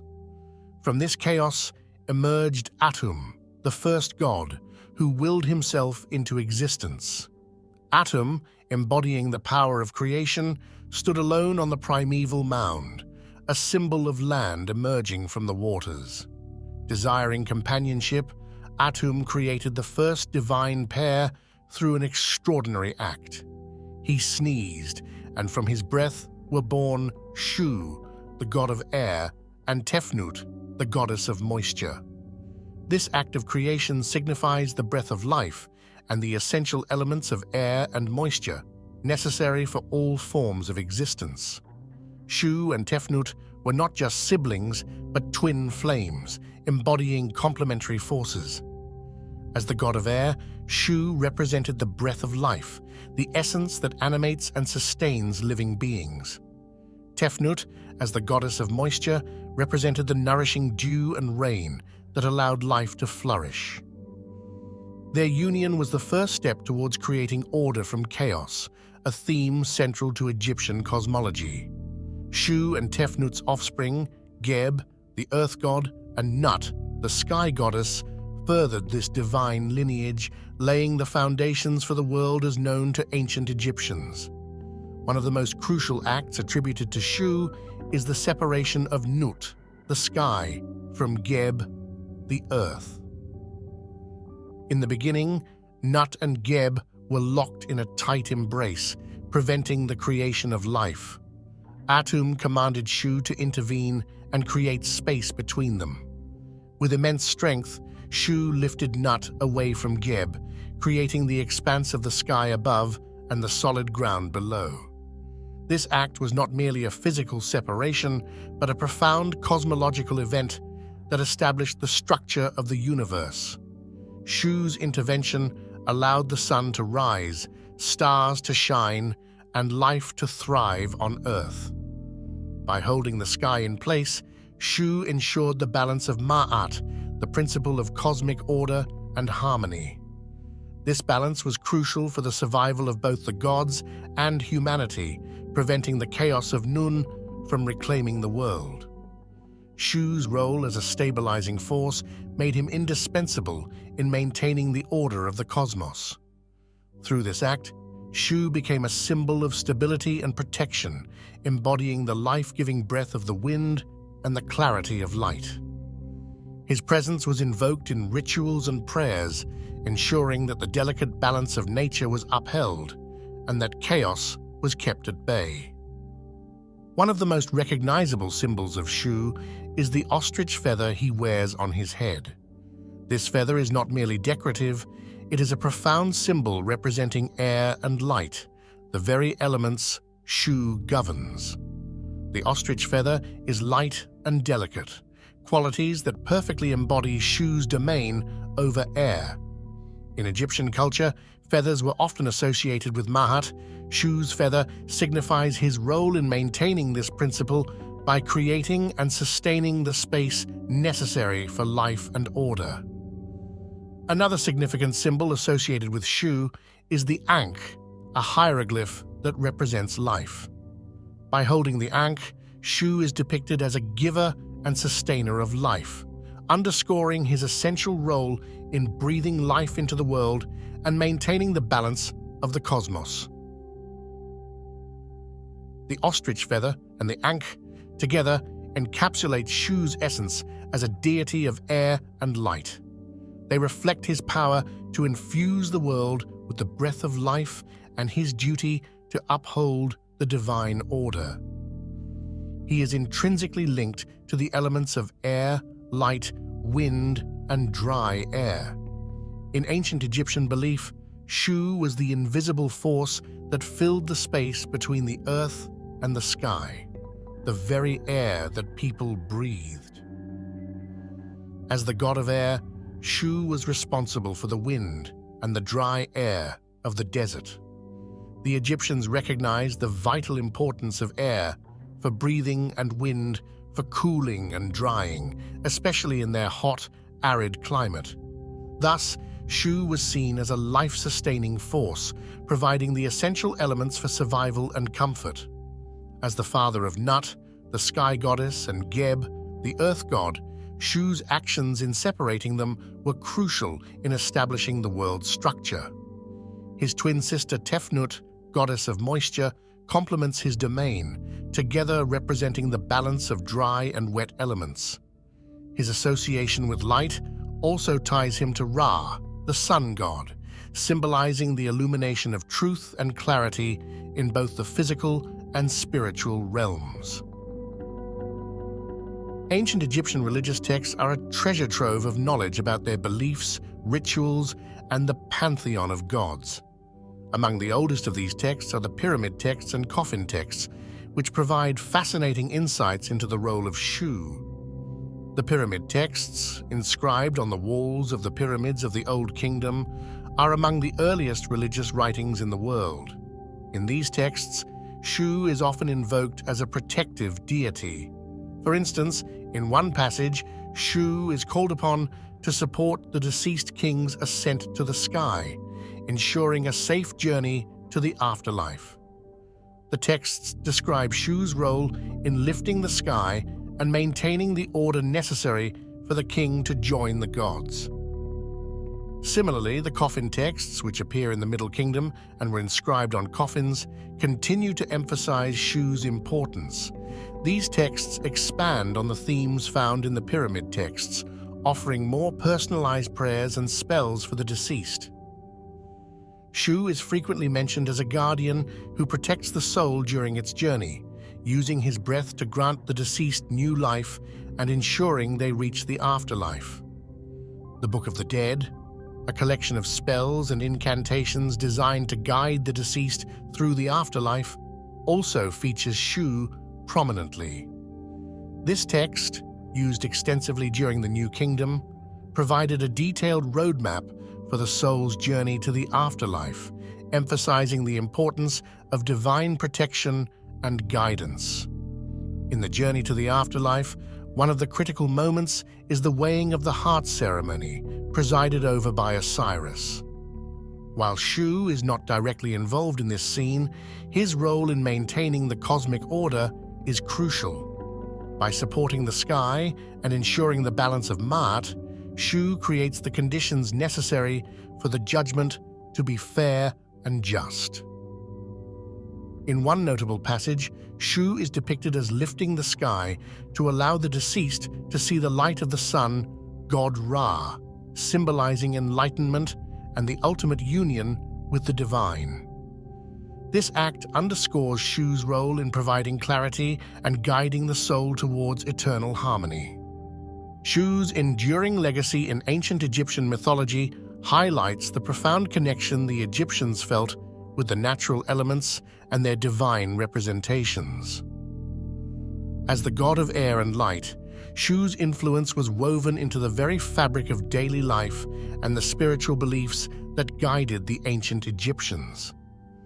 The fascination with Shu and other deities of the Egyptian pantheon continues to captivate scholars and enthusiasts alike.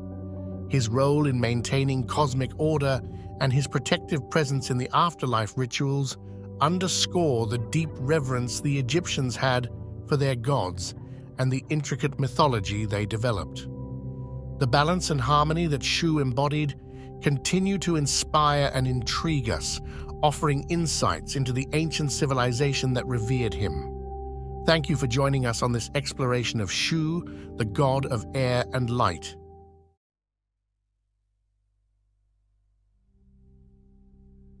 As we immerse ourselves in the rich tapestry of ancient Egypt, Thoth emerges as a luminary figure, a god whose influence spans the realms of wisdom, magic, and cosmic balance. Known by many names, Thoth the scribe, Thoth the ibis, or even Thoth the messenger, this deity played an integral role in the celestial drama of Egyptian mythology. Picture this: Thoth, the one who held the quill that chronicled the very essence of existence, the architect of cosmic order, and the guide of souls through the afterlife. But our journey today is not just a stroll through ancient texts and hieroglyphs, it's a captivating exploration into the heart of the divine mysteries Thoth guards. In the grand tapestry of Egyptian cosmogony, Thoth emerges as a celestial architect, a divine force woven into the very fabric of creation. The creation myth surrounding Thoth is a captivating narrative, where he takes his place among the primordial deities, shaping the cosmos with wisdom and magic. But Thoth's story doesn't begin and end with creation. It's intricately tied to the Ogdoad, the ensemble of 8 primordial deities. Each member of this cosmic symphony played a unique role, and Thoth, with his unparalleled intellect, brought a harmonious balance to the cosmic dance. As we gaze upon the ancient Egyptian art and hieroglyphs, we witness Thoth's visage etched in the annals of time. The scribe, the ibis-headed deity, and the master of the written word. These depictions reveal not just a god, but a symbol of wisdom and knowledge, revered across the ages. The evolution of Thoth's image is a captivating journey through the dynasties of ancient Egypt. From the Old Kingdom to the New Kingdom, Thoth's influence adapted, his role shifting, yet the essence of wisdom and magic remained an indelible mark on the culture and spirituality of the Egyptians. Thoth, often hailed as the god of wisdom, writing, and magic, embodies the very essence of intellectual prowess and mystic arts. As we delve into his diverse portfolio, we discover how he becomes not just a deity, but a beacon of enlightenment for the ancient Egyptians. But what sets Thoth apart is his role as the scribe of the gods. Picture this: a celestial figure meticulously recording the deeds of gods and mortals alike. Thoth, with his ibis-headed visage, becomes the keeper of cosmic archives, bridging the mortal and divine realms with his sacred quill. Yet, Thoth is no one-dimensional deity. The delicate balance between wisdom and mischief defines his dual nature. He's not just the wise guardian, he's also the playful trickster, challenging the conventional boundaries of cosmic order. The cosmic dance requires both order and chaos, and Thoth, with his duality, embodies this cosmic truth. Turn your gaze to the celestial canvas, and you'll find Thoth weaving his influence into the very fabric of time. His connection to the moon and his mastery over the cycles of time showcase his celestial authority. Thoth becomes the eternal timekeeper, guiding the sun on its daily journey with unparalleled precision. Let us focus our gaze on the afterlife, where Thoth assumes a role of profound importance. In the judgment of the deceased, Thoth stands as a divine arbiter, overseeing the scales of justice. His presence in this sacred moment reflects the intricate balance between one's deeds in life and the cosmic order. Picture this cosmic courtroom, where Thoth plays a crucial role in the weighing of the heart against the feather of Ma'at. The heart, representing the soul's essence, is carefully measured against the feather of divine harmony. Thoth's quill records the outcome, shaping the destiny of the departed in the afterlife. And speaking of the afterlife, Thoth's journey doesn't end with mere judgment. His contributions extend to the protection of none other than the sun god Ra. As a guardian and confidant, Thoth weaves spells and incantations to safeguard Ra on his perilous journey through the underworld. As we immerse ourselves in these ancient myths, let's appreciate the intricate dance of cosmic forces, where Thoth's wisdom and influence ripple through the very foundations of Egyptian spirituality. As we step into the sacred precincts, we witness the vibrancy of rituals and ceremonies dedicated to Thoth. Imagine the rhythmic cadence of incantations, the wafting scent of sacred offerings, and the flickering glow of eternal flames. The worship of Thoth was a tapestry of sights and sounds, an intricate dance of devotion that resonated through the corridors of time. Yet, Thoth's influence transcended the confines of the temple walls. His societal importance reached into the very fabric of education and knowledge dissemination. In the sanctuaries of learning, priests dedicated themselves to the teachings of Thoth, ensuring that wisdom and literacy became pillars of Egyptian society. Picture a society where the pursuit of knowledge was not merely a personal endeavor, but a sacred duty inspired by Thoth's legacy. From the sacred scrolls to the hallowed halls of wisdom, Thoth's influence permeated the written word, shaping the very foundations of ancient Egyptian literature and philosophy. Prepare yourselves for a revelation of lesser-known myths and stories featuring Thoth. Beyond the well-trodden paths of Egyptian mythology, there exist hidden narratives that shed new light on Thoth's cosmic role. From secret realms to celestial escapades, these tales paint a portrait of Thoth that transcends the familiar. Thoth's connection to the Emerald Tablets unveils a profound association with the ancient alchemical wisdom. These mystical tablets, attributed to Thoth himself, delve into the secrets of transformation, transmutation, and the eternal principles of Hermeticism. As we venture further, it becomes clear that Thoth's influence extends far beyond the banks of the Nile. The cultural impact of Thoth reverberates across ancient civilizations, leaving an indelible mark on the beliefs and practices of diverse cultures. From Greece to Rome, the echoes of Thoth's wisdom resonate through the corridors of time. Thoth's presence isn't confined to dusty tomes or ancient ruins. It permeates modern popular culture. Explore with me as we uncover how Thoth, the ancient deity of wisdom, has found a place in literature, art, and even contemporary spirituality.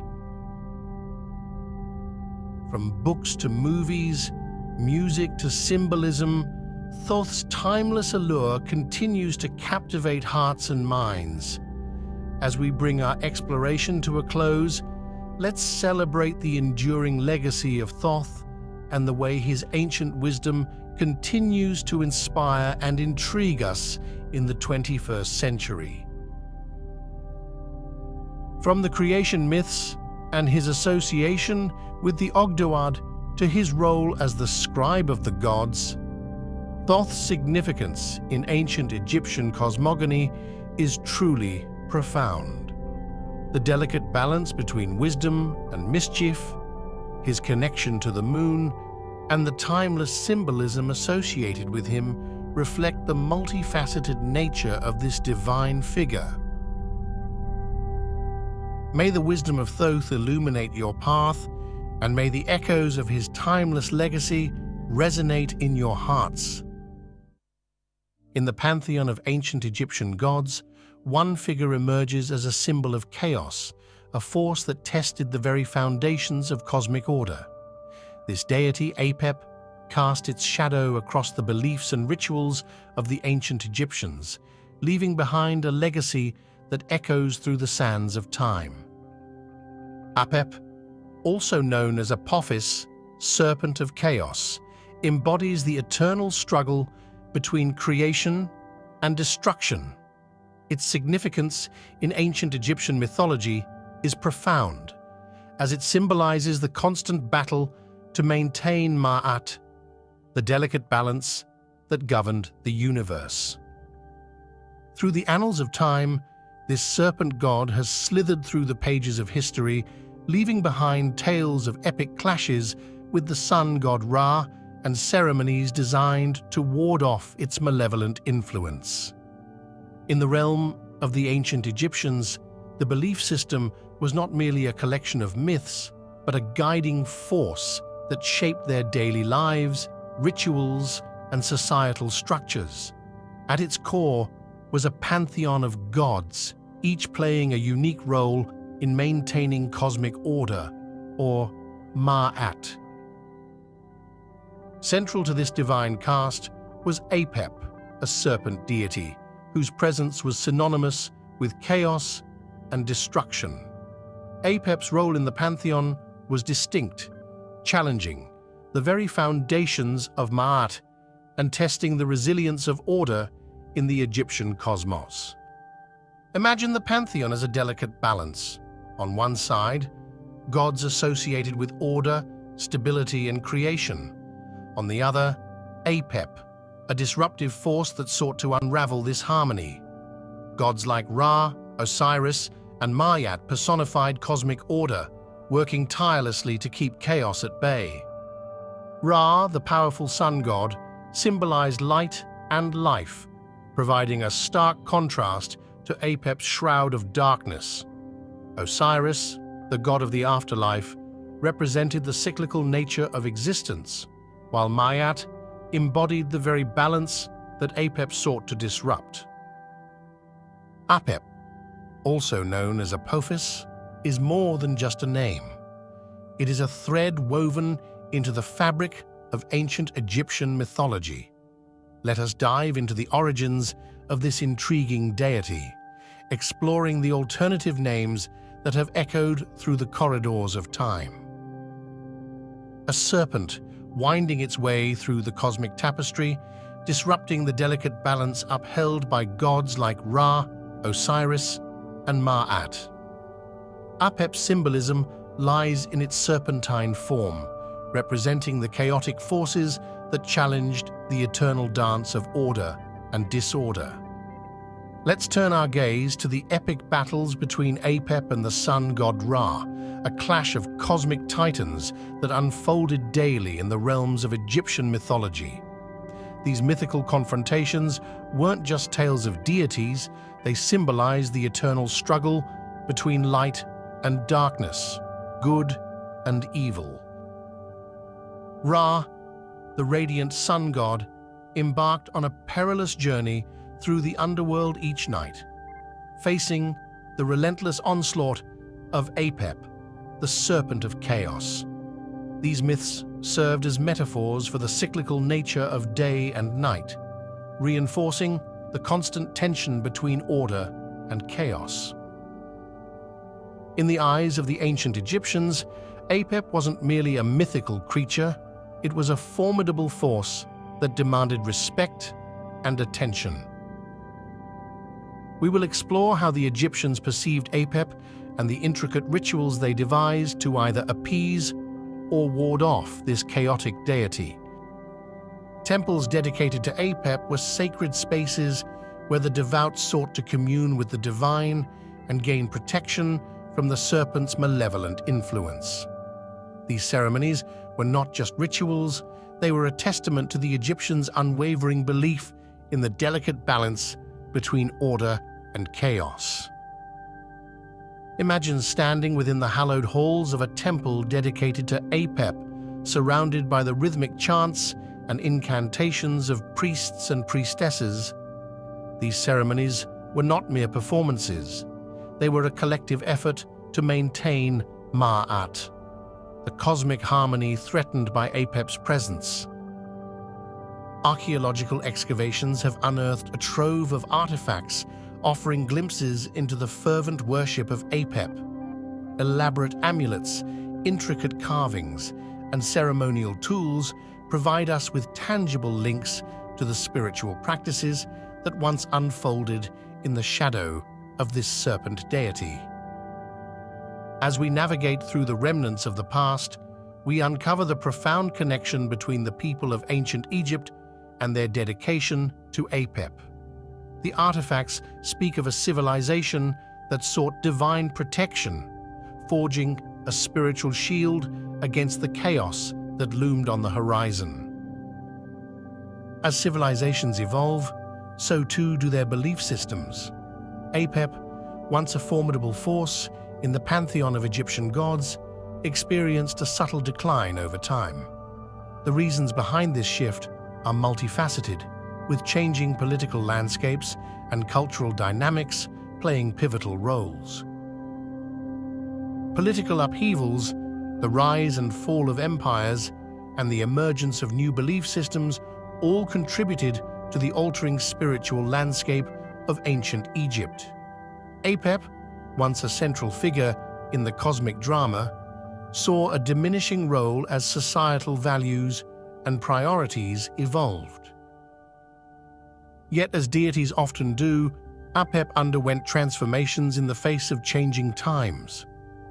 In later periods, we witness reinterpretations of this serpent god, adapting to the evolving spiritual needs of the people. In some instances, Apep took on new layers of symbolism, embodying different aspects or serving as a metaphor for challenges unique to the era. The serpent god, once a symbol of pure chaos, found itself woven into the fabric of evolving mythologies. The decline of Apep's prominence does not mark the end of its legacy. Instead, it invites us to explore the fluid nature of mythology, where gods can adapt, transform, and find new relevance in the ever-changing tapestry of human belief. As we near the culmination of our journey through the mysteries of Egyptian god Apep, our quest takes an exciting turn into the realms of legacy and influence. Join us as we uncover the threads connecting Apep's ancient presence to the tapestry of later mythologies and modern popular culture. The impact of Apep extends far beyond the sands of ancient Egypt. The concept of this chaotic serpent deity has rippled through time, leaving its imprint on later mythologies and cultural beliefs. Let's explore the echoes of Apep in the narratives of diverse cultures. In different corners of the world, we find echoes of Apep's essence, the serpent symbolizing chaos, the eternal struggle between order and disorder. Whether in the form of a mythic creature or a metaphorical force, Apep's legacy endures as a universal symbol. As we navigate the corridors of pop culture, we see Apep's enigmatic charm embedded in gaming realms, literature, and even contemporary art. The serpent god, once an ancient symbol, has seamlessly integrated into the evolving narratives of today. We began with a glimpse into the rich tapestry of ancient Egyptian mythology, where Apep emerged as a symbol of chaos, challenging the delicate balance of cosmic order. Like a serpent shedding its skin, Apep found new life in transformation. Its legacy echoed through later mythologies and permeated modern popular culture, becoming a timeless symbol that continues to inspire and intrigue.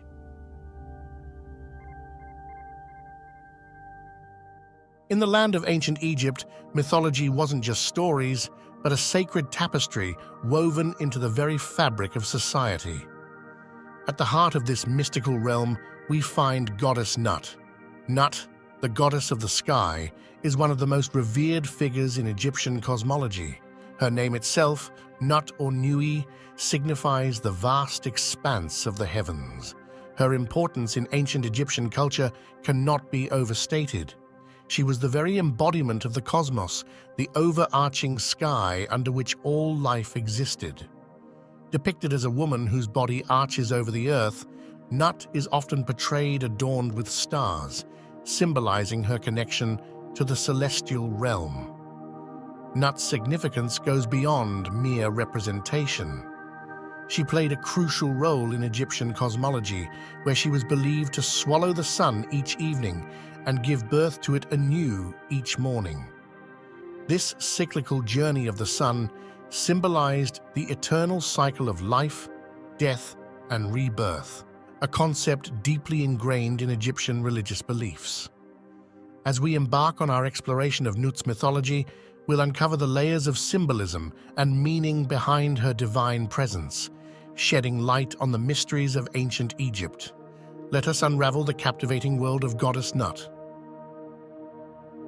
To understand the origins of Goddess Nut, we must journey back to the dawn of Egyptian civilization, where mythology intertwined with the very essence of existence. In the beginning, there was only chaos, a swirling abyss from which all life emerged. From this primordial chaos arose the gods and goddesses, including the illustrious Nut. Nut, whose name means sky or heaven, emerged as one of the most prominent figures in Egyptian cosmology. She was born from the union of Shu, the god of air, and Tefnut, the goddess of moisture. As the daughter of Shu and Tefnut, Nut occupied a central place within the Egyptian pantheon. She was revered as the mother of many deities, including Osiris, Isis, Seth, and Nephthys. Nut's significance extended far beyond her familial ties. She was the personification of the sky itself, her body arching over the earth, her star-studded form symbolizing the infinite expanse of the heavens. As the goddess of the sky, Nut was intimately connected to the cycles of nature and the cosmic order. She was believed to swallow the sun each evening, guiding it through the underworld before giving birth to it anew each morning. This daily journey of the sun mirrored the eternal cycle of life, death, and rebirth, with Nut serving as the guardian of this celestial passage. Throughout ancient Egypt, temples were erected in honor of Nut, where priests and priestesses performed rituals to honor her divine presence and ensure cosmic harmony. The mythology surrounding Goddess Nut is rich with tales that offer profound insights into the beliefs and values of ancient Egypt. One of the most enduring myths involving Nut revolves around her separation from Geb, the earth god. According to legend, Nut and Geb were once inseparable, locked in a passionate embrace for eternity. But their union posed a dilemma for the other gods, who feared that their eternal embrace would prevent the natural order of the world. To resolve this, the god Thoth intervened, creating 5 additional days in the year. With these additional days, Nut was able to arch her body over the earth, creating the sky above and allowing the cycles of nature to continue unabated. Thus, Nut and Geb were forever separated, yet eternally connected. The symbolism behind this myth is profound. Nut's separation from Geb represents the division between the heavens and the earth, the tangible and the celestial. It reflects the delicate balance of opposing forces in the natural world. Nut's role extends beyond the cosmic realm. She is also revered as a protective deity, watching over the souls of the deceased as they journey through the afterlife. In Egyptian belief, Nut was believed to swallow the sun each evening, guiding it through the perilous underworld before giving birth to it anew each morning. This cycle of death and rebirth mirrored the journey of the soul through the afterlife. Priests and priestesses invoked Nut's name in funeral rituals, seeking her protection and guidance for the deceased as they navigated the treacherous waters of the underworld. Throughout the annals of Egyptian art, the goddess Nut has been immortalized in a myriad of captivating depictions. In ancient Egyptian hieroglyphs and reliefs, Nut is often portrayed as a woman with her elongated body arched across the sky, her limbs adorned with stars and celestial motifs.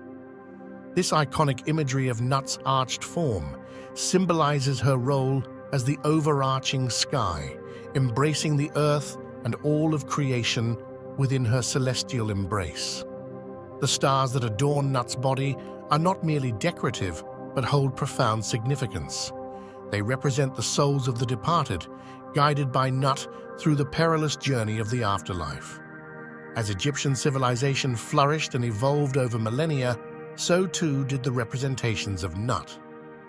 In different regions of Egypt, artists depicted Nut in unique styles, adapting her imagery to suit local beliefs and customs. In Upper Egypt, Nut was often portrayed with a more angular and stylized appearance, reflecting the artistic conventions of the region. In Lower Egypt, her depictions tended to be more fluid and naturalistic. As the centuries passed, Nut's representations underwent subtle changes, reflecting shifts in religious beliefs and cultural influences. Yet her essential attributes remained constant, symbolizing the timeless truths of Egyptian cosmology. From the earliest hieroglyphs to the grand temple reliefs, Nut's image served as a visual reminder of the interconnectedness of the heavens and the earth, inspiring awe and reverence in all who beheld her. In the heart of ancient Egypt, temples dedicated to the goddess Nut stood as sacred sanctuaries, where devotees gathered to honor her divine presence and seek her blessings.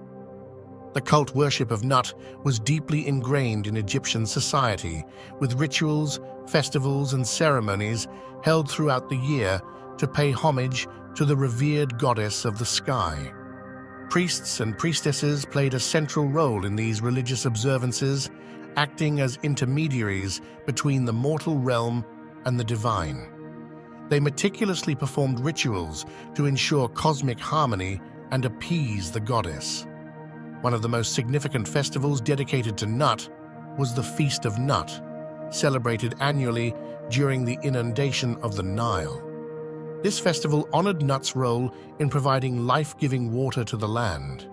During these festivals, worshippers would gather in temples adorned with images of Nut, offering prayers, incense, and symbolic offerings to appease the goddess and ensure a bountiful harvest.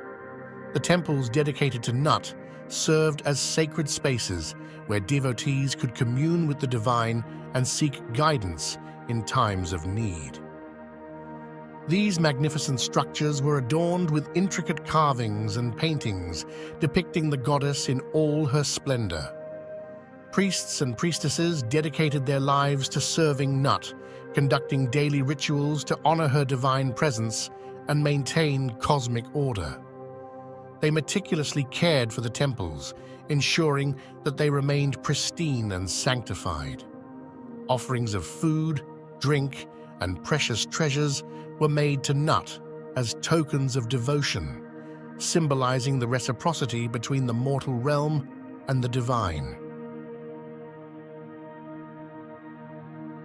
Nut is the personification of the sky, her outstretched body spanning across the heavens, embracing the earth and all of creation within her cosmic embrace. One of Nut's most significant associations is with the sun god Ra, who traverses her celestial form each day, emerging from her mouth at dawn and being swallowed by her at dusk. This cyclical journey of Ra symbolizes the eternal cycle of life, death, and rebirth, with Nut serving as the vessel through which the sun god is reborn each morning. Nut's association with Ra extends beyond the celestial realm to the realm of the afterlife. In Egyptian belief, Nut guides the souls of the deceased through the perilous journey of the underworld, ensuring their rebirth into the next life. This concept of rebirth and regeneration was central to Egyptian cosmological beliefs, and Nut's imagery played a crucial role in funerary rituals and ceremonies. In tombs and funerary texts, Nut is often depicted as a protective deity, sheltering the deceased in her celestial embrace and guiding them safely to the afterlife. Priests and priestesses invoked Nut's name in funeral rites, offering prayers and incantations to ensure the soul's safe passage through the underworld. We hope that this journey has sparked a newfound curiosity and appreciation for Egyptian mythology, a rich tapestry woven with stories of gods and goddesses, and a profound understanding of the cosmos. Our exploration doesn't end here. We invite you to continue your journey into the depths of Egyptian mythology, uncovering the hidden truths and ancient wisdom that still resonate with us today. Whether you're drawn to the celestial mysteries of Nut, the epic tales of Osiris and Isis, or the enigmatic symbols of the pyramids, there's always more to discover and learn. Let us continue to explore the wonders of history and mythology together. Welcome to the mystical world of ancient Egypt, where gods walked among mortals and legends were born in the sands of time. At the heart of this rich tapestry of mythology stands Atum, a deity of profound significance and enduring mystery. In the vast pantheon of Egyptian gods and goddesses, Atum occupies a unique position as the primordial creator, the essence of existence itself. Before we delve deeper into the realm of Atum, let's take a moment to understand the broader context of Egyptian mythology. The ancient Egyptians believed in a pantheon of deities, each with their own domain and significance. From the mighty Ra, the sun god, to the wise Thoth, the god of knowledge, and the nurturing goddess Isis, the divine family of gods and goddesses shaped every aspect of Egyptian life. And among these illustrious beings, Atum stands as the progenitor of all creation, the very first deity to emerge from the primordial chaos. We embark on this journey through the annals of Egyptian mythology, prepare to uncover the secrets of Atum, the enigmatic god who shaped the universe with the power of his divine will. Join us as we unravel the mysteries of Atum, the ancient god who holds the key to understanding the very essence of existence.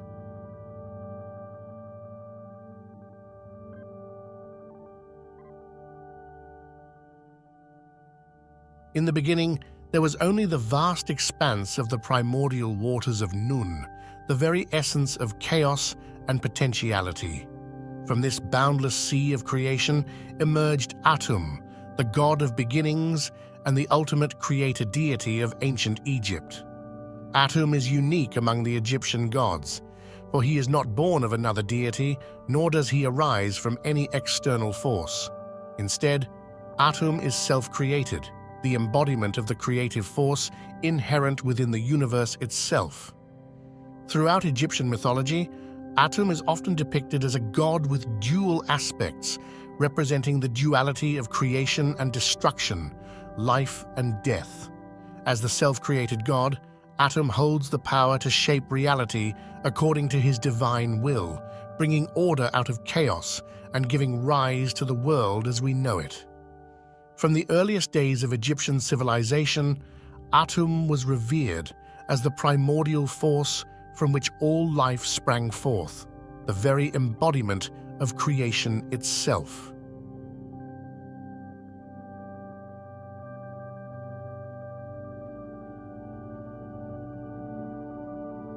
Atum, the enigmatic creator deity of ancient Egypt, is surrounded by a rich tapestry of symbols and epithets that reveal the depths of his divine nature.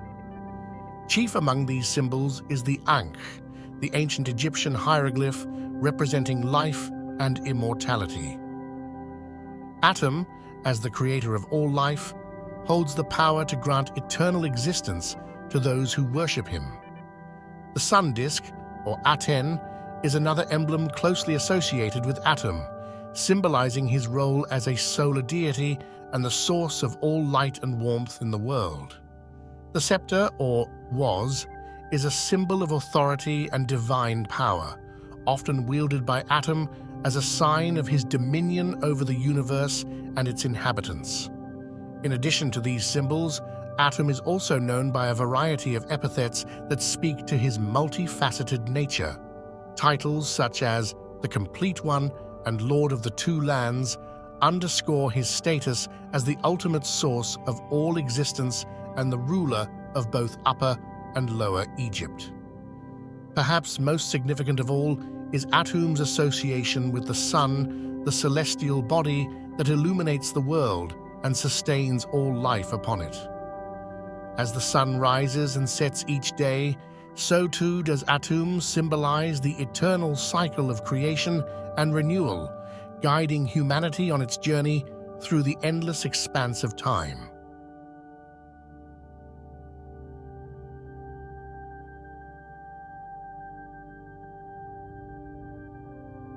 Atum's role in the creation of the world is intricately linked to the concept of Ma'at, the cosmic order that governs all existence. As the first deity to arise from the waters of Nun, Atum brought forth Ma'at, establishing harmony and balance in the cosmos. Atum's influence extends far beyond the act of creation itself.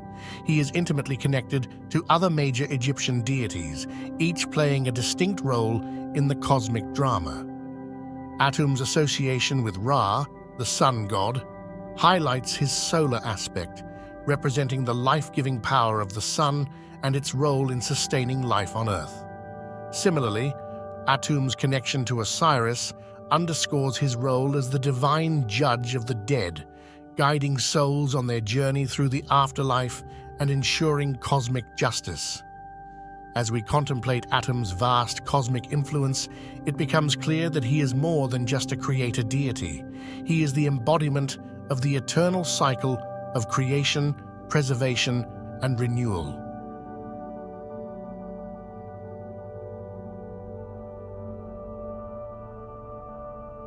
Throughout the annals of ancient Egyptian history, Atum has been immortalized in art and architecture, his divine presence woven into the very fabric of society. From the soaring temples of Karnak to the hidden chambers of the Valley of the Kings, Atum's likeness can be found gracing the walls and ceilings of sacred spaces dedicated to the worship of the gods. Atum's imagery serves as a visual representation of the Egyptian creation myth, symbolizing the act of creation and the emergence of life from the primordial chaos. His dual nature as both creator and destroyer is often depicted through his association with the sun, representing the cycles of birth, death, and rebirth that govern the universe. As Egyptian society evolved over the centuries, so too did the portrayal of Atum in art and architecture. From the early dynastic period to the height of the New Kingdom, Atum's imagery reflected the changing beliefs and cultural values of the Egyptian people. Through it all, Atum remained a central figure in Egyptian religion, his presence enduring as a testament to the enduring power of myth and symbolism.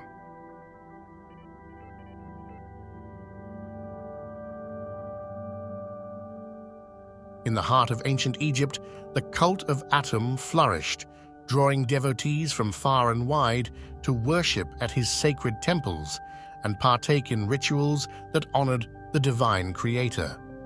The worship of Atum was a central aspect of Egyptian religious life, with temples dedicated to his veneration found throughout the land. These temples served as focal points for religious ceremonies and rituals conducted by priests trained in the ancient rites of the gods. At the heart of temple rituals dedicated to Atum were offerings made to the deity as symbols of devotion and gratitude.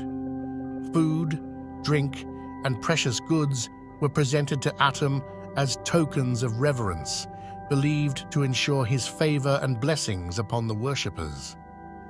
Atum's importance extended beyond the confines of the temple walls.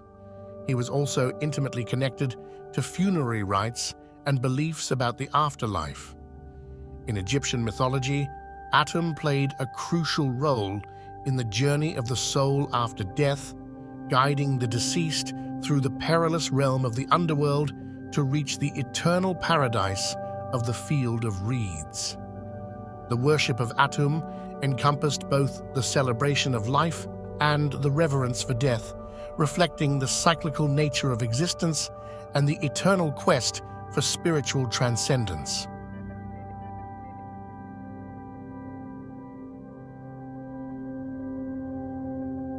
The legacy of Atum endures, a timeless beacon of divine wisdom and cosmic power.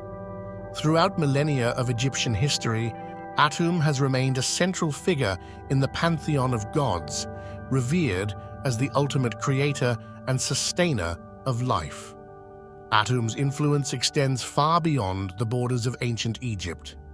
His teachings and symbolism have left a mark on later religious and philosophical traditions around the world. In Greco-Roman times, Atum was equated with the god Hermes Trismegistus, a figure revered for his wisdom and knowledge of the mystical arts. Even in modern times, Atum's symbolism continues to resonate.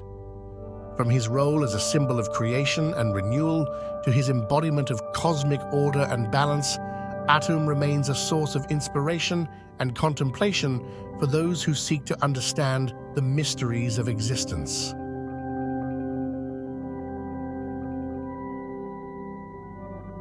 From his emergence from the primordial waters of Nun to his role as the cosmic creator and sustainer of life, Atum's significance in Egyptian mythology is profound and far-reaching. We have delved into the rich tapestry of Atum's mythology, exploring his role in Egyptian cosmology, his symbolism in art and architecture, and his enduring legacy in religious and philosophical traditions. The allure of Atum and Egyptian religion persists, captivating the hearts and minds of people across the globe. We find echoes of our own humanity, our desires, fears, and aspirations, reflected in the stories of gods and heroes who shaped the world in days long past. May the legacy of Atum and the wisdom of the ancients continue to inspire us as we journey through time.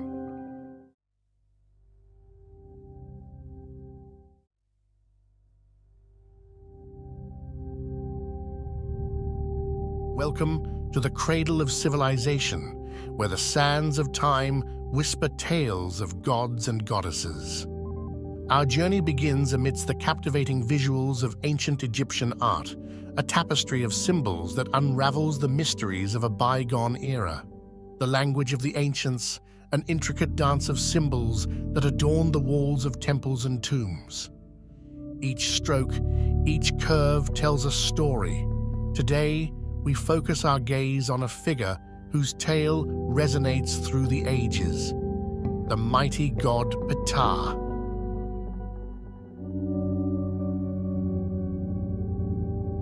As we step into the divine genesis of Ptah, the weaver of destinies, let us unravel the threads that bind this enigmatic deity to the very fabric of Egyptian mythology.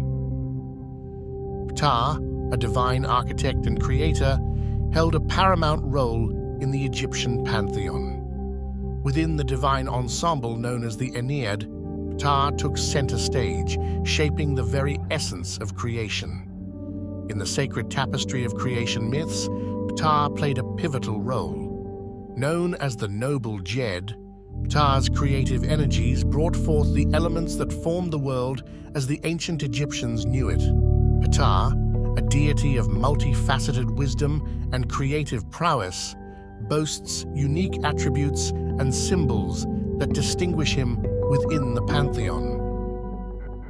From the distinctive skullcap symbolizing his role as a master craftsman to the Ankh and was scepter symbolizing life and power, Ptah's iconography is a rich tapestry reflecting the intricate layers of his divine nature. In the artistry of ancient Egypt, Ptah's presence is vividly captured. Often depicted as a mummified figure holding the Ankh, Ptah stands as a testament to the profound connection between life, death, and creation. Our next stop takes us to the heart of devotion, the city of Memphis. Here, the pulse of Ptah's worship resonated through the grandeur of the sacred temples. Memphis, a living tribute to Ptah, served as the epicenter of devotion. The Temple of Ptah, with its colossal pillars and intricate carvings, stood as a testament to the divine reverence bestowed upon Ptah by the ancient Egyptians. Ptah, often hailed as the great artisan, wasn't just a deity to be worshipped, but a craftsman whose creative hands shaped the very foundation of the cosmos. It's said that his words were the blueprint, and his will the architect's vision, guiding the creation of both gods and mortals.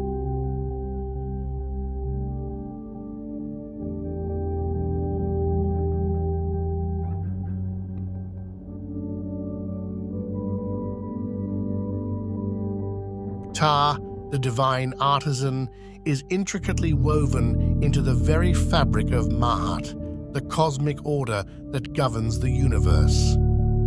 As the nator of Mahat, Ptah's creative energies were not just expressions of divine craftsmanship, but vital threads in the cosmic tapestry.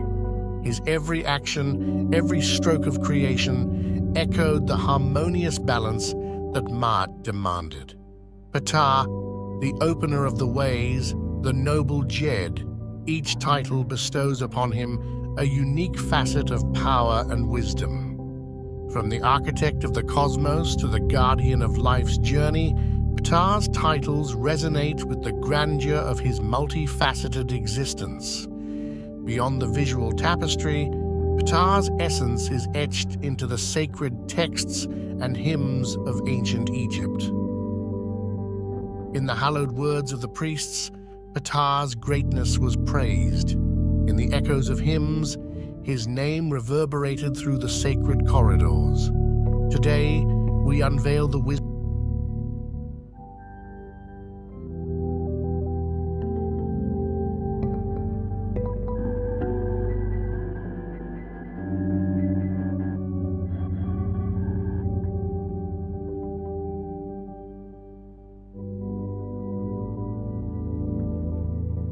From the grandeur of the Old Kingdom to the twilight of the New, Ptah's divine influence resonated through the annals of history, shaping and reshaping the tapestry of Egyptian spirituality.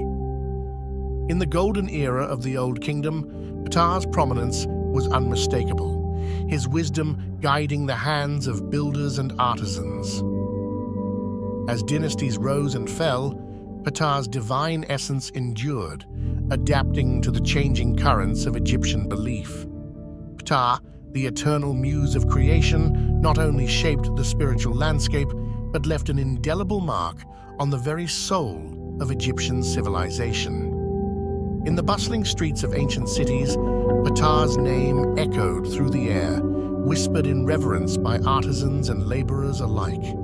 His image adorned temples, jewelry, and amulets, a symbol of divine craftsmanship woven into the fabric of everyday existence. Whether in the solemn rituals of the priesthood or the joyous celebrations of the people, Ptah's presence was ubiquitous.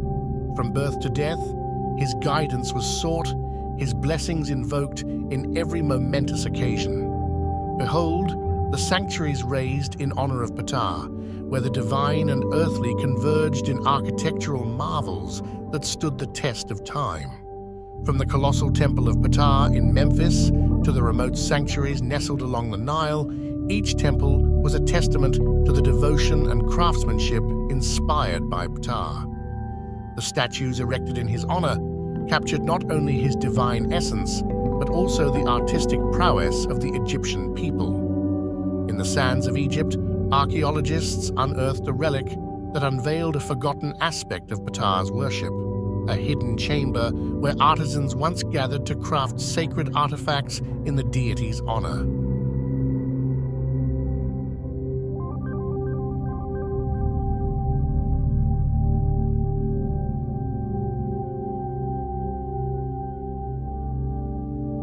As we journey through the sands of time, we now turn our gaze to Ptah's enduring legacy and his resonance in the modern world, and how the echoes of ancient Egypt continue to reverberate in contemporary art, spirituality, and global culture.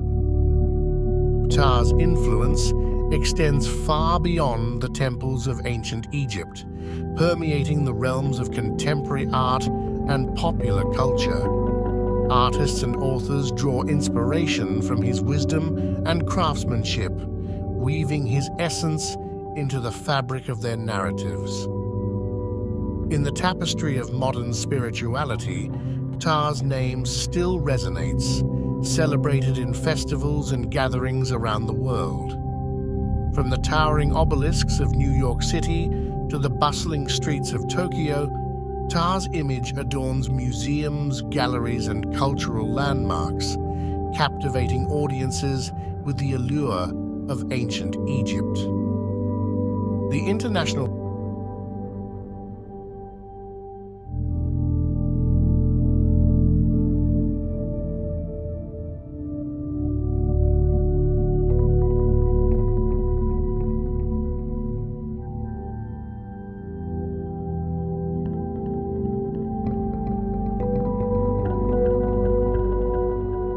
As our journey through the mystical realm of Ptah draws to a close, we reflect on the revelations uncovered and the mysteries unraveled. Throughout our exploration, we've traced the divine genesis of Ptah, witnessed the evolution of his worship through the ages, and marveled at his enduring legacy in the modern world.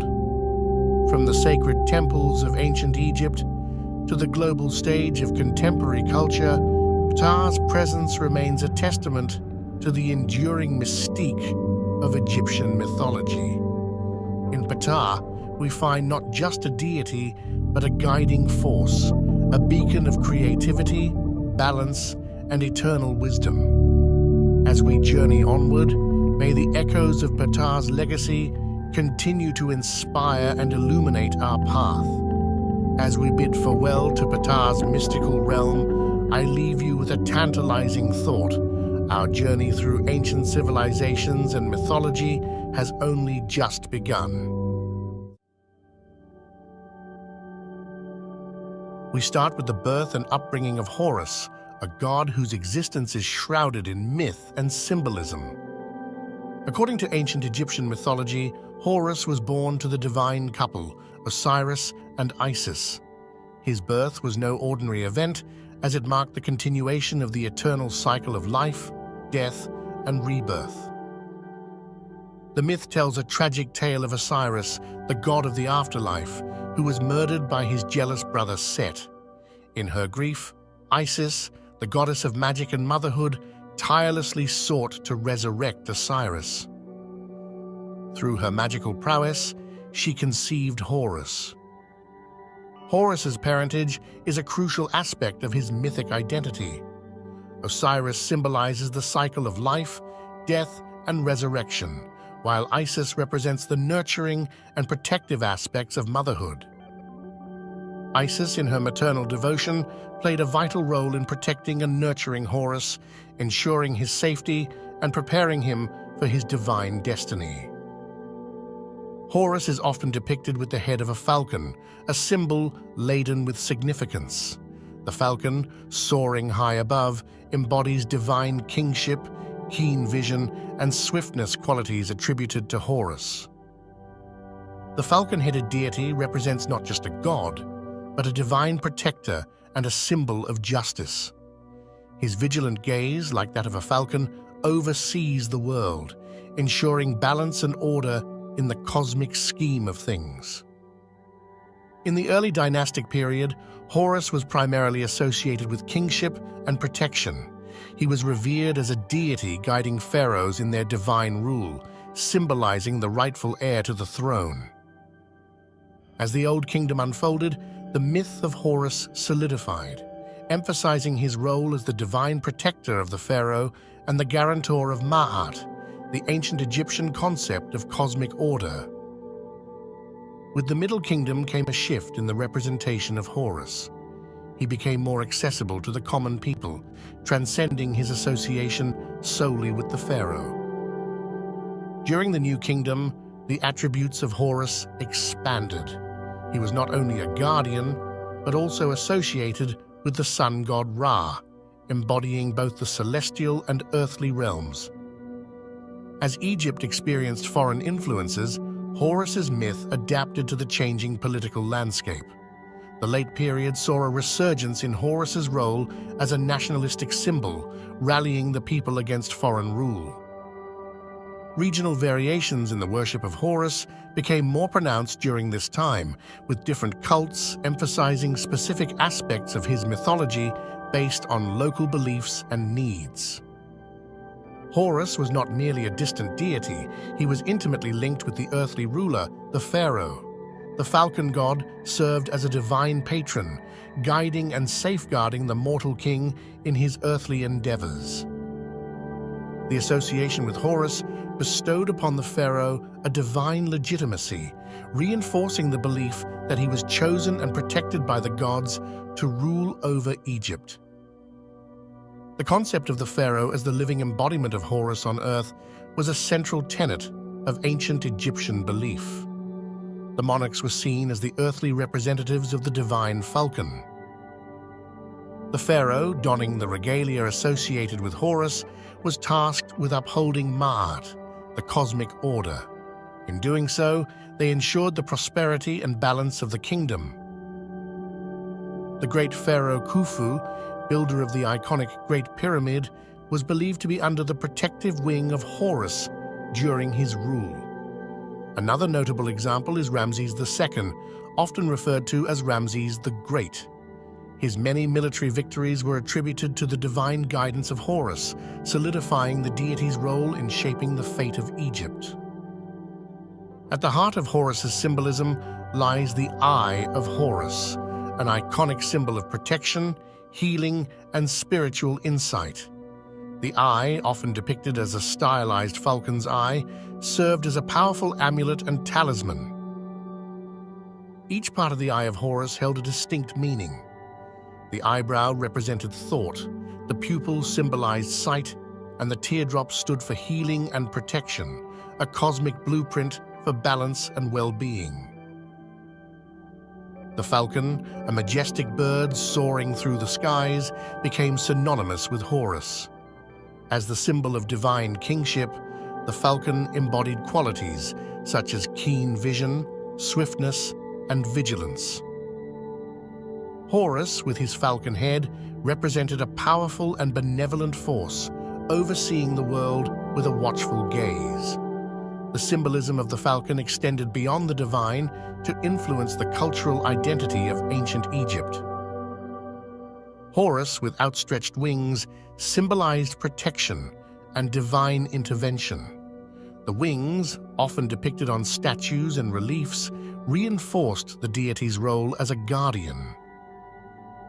Solar symbols, such as the sun disk atop the falcon's head, further connected Horus to the celestial realms, emphasizing his association with the sun god Ra and the eternal cycle of life and rebirth.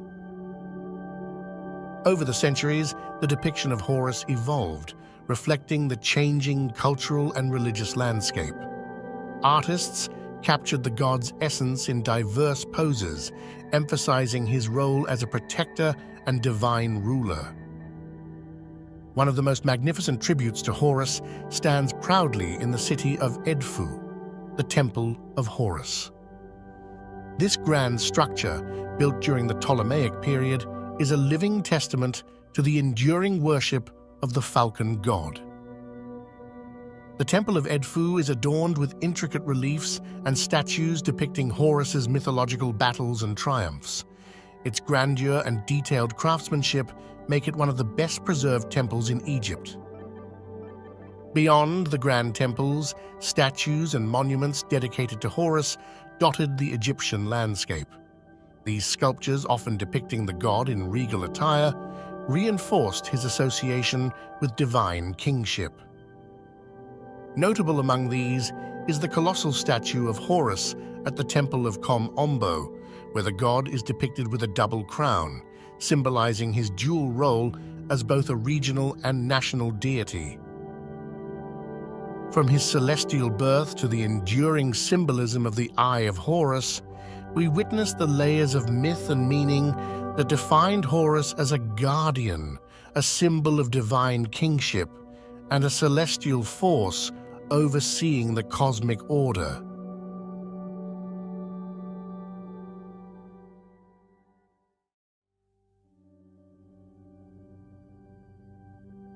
Ra, the sun god, held a paramount position in the Egyptian pantheon. As the eternal sun, he embodied life, light, and the cyclical nature of existence. His significance permeated every aspect of ancient Egyptian life, from the grand temples to the humblest of households. Enter the mystical realm of the Heliopolitan Ennead, a divine assembly of 9 revered deities originating in the sacred city of Heliopolis. Among this celestial gathering, Ra emerged as the celestial ruler, his radiance illuminating the very fabric of creation. Within the cosmic dance of gods and goddesses, Ra took center stage. His rule extended beyond the skies, shaping the earthly realm. As the benevolent force sustaining life, Ra also held the power to judge and maintain cosmic order, a duality that defined his divine essence. At the dawn of Egyptian civilization, a celestial force emerged, destined to shape the very fabric of their beliefs. This force was Ra, the radiant sun god, whose origins are deeply intertwined with the mysteries of creation and cosmic order. Ra, the cosmic luminary, held a paramount role in the Egyptian pantheon. As the sun god, he was revered as the bringer of light, warmth, and life itself. His celestial journey across the sky each day marked the perpetual cycle of creation, renewal, and rejuvenation. Picture the radiant sun sailing majestically across the sky in a celestial boat. This solar boat wasn't just a myth. It represented the eternal journey of Ra, symbolizing the cyclical nature of time, sunrise, and sunset. The boat became a powerful metaphor for life's perpetual journey and cosmic balance. At the heart of Egyptian cosmogony lies a tale of divine creation, where Ra, the sun god, played a pivotal role in shaping the universe. In a dance of cosmic forces, Ra embarked on a journey of self-creation, emerging as the radiant force that would govern the celestial realm. As Ra's brilliance expanded, so did his divine family: Nut, the sky goddess; Geb, the earth god; Shu, the god of air; and Tefnut, the goddess of moisture, formed the celestial ensemble that would shape the very fabric of the Egyptian pantheon. Each deity contributed a unique essence to the cosmic balance. The intricate relationships within Ra's divine family were the threads that wove the cosmic tapestry of Egyptian mythology. Nut and Geb, locked in a passionate embrace, symbolized the union of the sky and earth. Shu, their son, became the god of air, separating the cosmic elements. Tefnut, the moisture, completed this divine quartet. As the sun sets on the horizon, Ra embarks on a nightly odyssey through the realm of the dead. This journey, concealed in the shadows, unveils the mysteries of the underworld, where Ra faces trials, tribulations, and the ultimate cosmic adversary, Apep, the serpent of chaos. In the cosmic tapestry of Egyptian beliefs, the nightly battle between Ra and Apep is a defining moment. Apep, a symbol of chaos and disorder, seeks to engulf the sun in eternal darkness. Ra, in his solar bark, stands as a beacon of order, engaging in an epic struggle to ensure the perpetuity of light and life. Beyond the celestial spectacle, the battle carries profound symbolism. It reflects the eternal struggle between order and chaos, light and darkness. Ra's victory each night signifies the triumph of cosmic harmony, assuring the resurrection of the sun and the dawning of a new day. Ra, the celestial shapeshifter, assumes various forms that transcend the boundaries of the mundane. From the dawn beetle Khepri to the setting sun deity Atum, each manifestation reveals a unique facet of Ra's multifaceted nature, adding depth to the rich tapestry of Egyptian spirituality. First, we encounter Khepri, the dawn beetle, symbolizing renewal and transformation. Witness the sun's rebirth with each dawn, mirroring the beetle's cyclical journey. Next, Atum, the creator god associated with the setting sun, embodies the transformative power of the cosmic cycle, signaling the end of each day. Khepri, with its daily renewal, represents the eternal cycle of life, death, and rebirth. Atum, in his role as the setting sun, signifies completion, transformation, and the promise of a new beginning. These symbols were deeply embedded in Egyptian culture, shaping their beliefs about existence and the cosmic order. Ra's multifaceted nature extends beyond the cosmic realm. In the earthly domain, he influenced diverse aspects of life, from kingship to agriculture. As the bringer of light and life, Ra's radiant influence touched every corner of ancient Egyptian society, fostering prosperity and spiritual connection. Temples dedicated to Ra stood as magnificent monuments, reflecting the splendor of worship and the profound connection between the divine and the mortal realm. Our journey begins with an overview of one of the most awe-inspiring temples, the Karnak Temple, a testament to the grandeur of Ra's worship. Behold the Karnak Temple, a sprawling complex that stood as a beacon of devotion to Ra.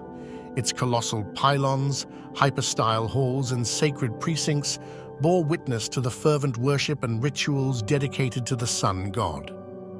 The walls adorned with hieroglyphs told the tales of Ra's cosmic journey and divine influence. Step back in time and witness the vibrant rituals that unfolded within the sacred precincts. From daily ceremonies honoring the rising sun to grand festivals celebrating Ra's triumphs, the worshippers engaged in acts of devotion, affirming their connection with the divine and the cosmic order personified by Ra. We embarked on a journey through the dawn of Egyptian civilization, witnessing Ra's emergence as the cosmic force that would shape the very fabric of their beliefs. From the creation myths to the nightly battles against Apep, we delved into the depths of Ra's mythology, uncovering the divine tapestry that defined ancient Egypt. As we stand at the crossroads of ancient and modern, we cannot ignore the enduring impact of Ra. His influence transcends the sands of time, leaving an indelible mark on Egyptian culture. From temples that once echoed with devotion to symbols that persist in contemporary art, Ra's legacy remains as vibrant as the midday sun.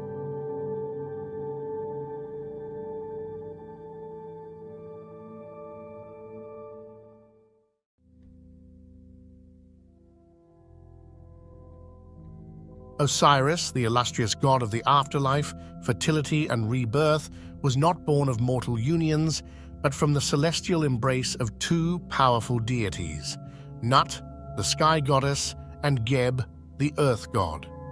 According to ancient Egyptian mythology, Nut and Geb were not only parents, but also represented the vast expanse of the cosmos. Nut, the sky, arched over the earth. Geb and their union gave birth to Osiris, enveloping him in the harmonious duality of the heavens and the earth. The union of Nut and Geb goes beyond mere parentage. It symbolizes the very essence of cosmic order. Nut, stretching across the sky, embodies the celestial realm, representing order, while Geb, the earthly expanse beneath, is the foundation of life and fertility. Osiris, born from this divine union, carries the symbolism of both celestial and earthly parentage. His essence is a bridge between the spiritual and the physical, embodying the interconnectedness of the Egyptian cosmos. Early representations showcased Osiris with distinct characteristics, often holding the crook and flail, a symbol of rulership and fertility. Hieroglyphs played a crucial role in conveying the myth of Osiris. They were not just symbols, but a storytelling medium, immortalizing the narrative of his birth, his divine parents, and the balance they brought to the cosmos. Osiris takes center stage in the Heliopolitan Aeneid, a divine assembly of 9 deities revered in ancient Egyptian cosmology. The Aeneid was a celestial family, each member representing an essential aspect of creation. And there, in their midst, stands Osiris, a god of unparalleled significance. Osiris wasn't just a god among gods. He held a unique position, embodying principles of life, death, and rebirth. His presence in the Heliopolitan Aeneid signifies his importance in the grand narrative of creation. In the beginning, the universe was shrouded in chaos, and from this chaos emerged the Aeneid, led by the wise Osiris. Osiris's presence in the creation myth symbolizes order and purpose. As the world took form, he stood as a beacon of stability, ensuring the balance between the forces of creation and the ever-present chaos. Osiris's role extends beyond the act of creation. He becomes a custodian of divine order and balance, essential elements in the Egyptian worldview. The Egyptians believed that Osiris's influence permeated every aspect of existence, from the cycles of nature to the conduct of rulers. Osiris, often hailed as the Green One, stands as a testament to the symbiotic relationship between the divine and the earthly. He wasn't just a god. He was the embodiment of fertility, the life force that sustained the land and its people. As the god of agriculture, Osiris held the power to bless the fields and ensure bountiful harvests. The ancient Egyptians revered him as the provider of sustenance, linking their prosperity directly to the divine cycles overseen by Osiris. To honor Osiris and seek his blessings, the ancient Egyptians engaged in elaborate rituals and joyous festivals. These events were not merely religious observances, They were vibrant celebrations of the cycles of nature and the agricultural calendar. During these festivities, communities came together, offering prayers and sacrifices to Osiris. The rituals symbolized a harmonious partnership with the divine, ensuring the fertility of the land and the abundance of crops. Osiris's influence extended beyond ceremonies. It permeated the very fabric of ancient Egyptian agricultural practices. The farmers saw Osiris not only as a god, but as a guide, influencing their methods and techniques. Osiris, the god of eternity, transcended his role as a deity and became the very embodiment of ideal kingship in the eyes of the ancient Egyptians. His qualities, wisdom, and sense of justice set the standard for earthly rulers. Kings sought to emulate Osiris, aiming to embody the divine attributes that he personified: fairness, benevolence, and a deep connection to the cosmic order. The pharaohs, considered the living Horus and earthly representatives of the divine, also carried the essence of Osiris within them. They were seen as the bridge between the mortal realm and the afterlife. Much like Osiris, pharaohs were expected to uphold justice, maintain cosmic balance, and ensure the prosperity of their people. The connection to Osiris was not just symbolic, it was a divine mandate that influenced every aspect of their rule. The coronation of a pharaoh was a sacred event, a ritual deeply intertwined with Osiris's divine legacy.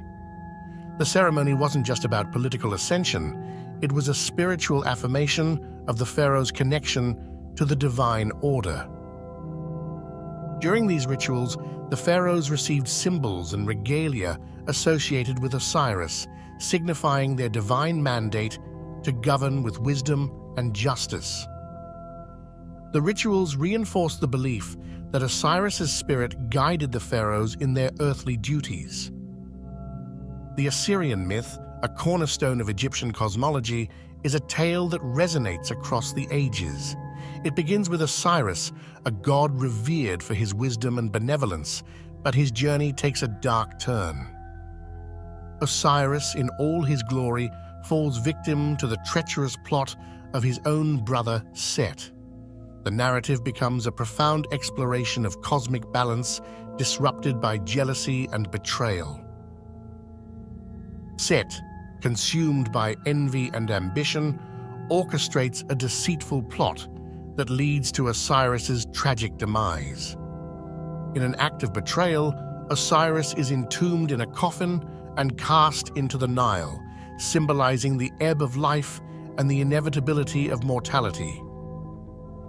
This pivotal moment marks the descent of Osiris into the realm of the afterlife, a journey that holds profound implications for the Egyptian understanding of death and rebirth. Enter Isis, the devoted sister-wife of Osiris, whose love and grief propel her on a quest to resurrect her fallen husband. Her journey becomes a testament to the enduring power of love, magic, and maternal devotion. Through Isis's unwavering determination and magical prowess, Osiris is momentarily brought back to life. The union of Osiris and Isis leads to the miraculous birth of Horus, the falcon-headed god of protection and kingship. As Osiris's myth resonated across the Nile, a powerful and enduring cult emerged.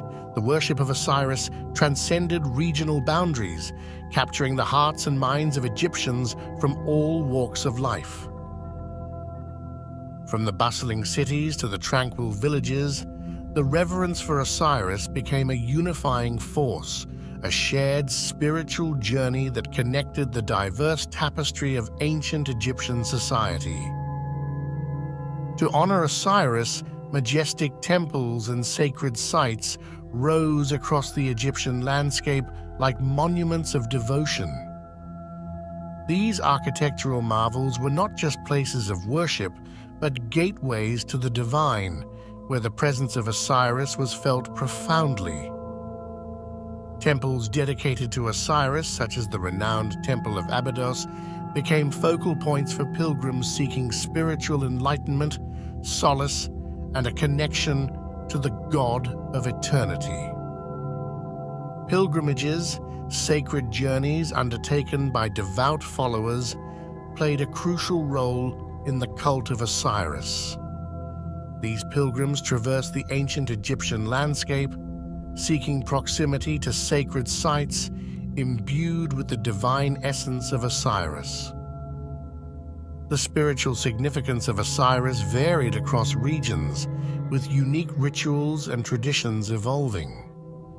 Yet the underlying theme remained the same: an earnest quest for spiritual enlightenment and a connection to the God who held the keys to the afterlife. The cult of Osiris, with its diverse expressions and shared devotion, stands as a testament to the profound impact of this god on the spiritual fabric of ancient Egypt.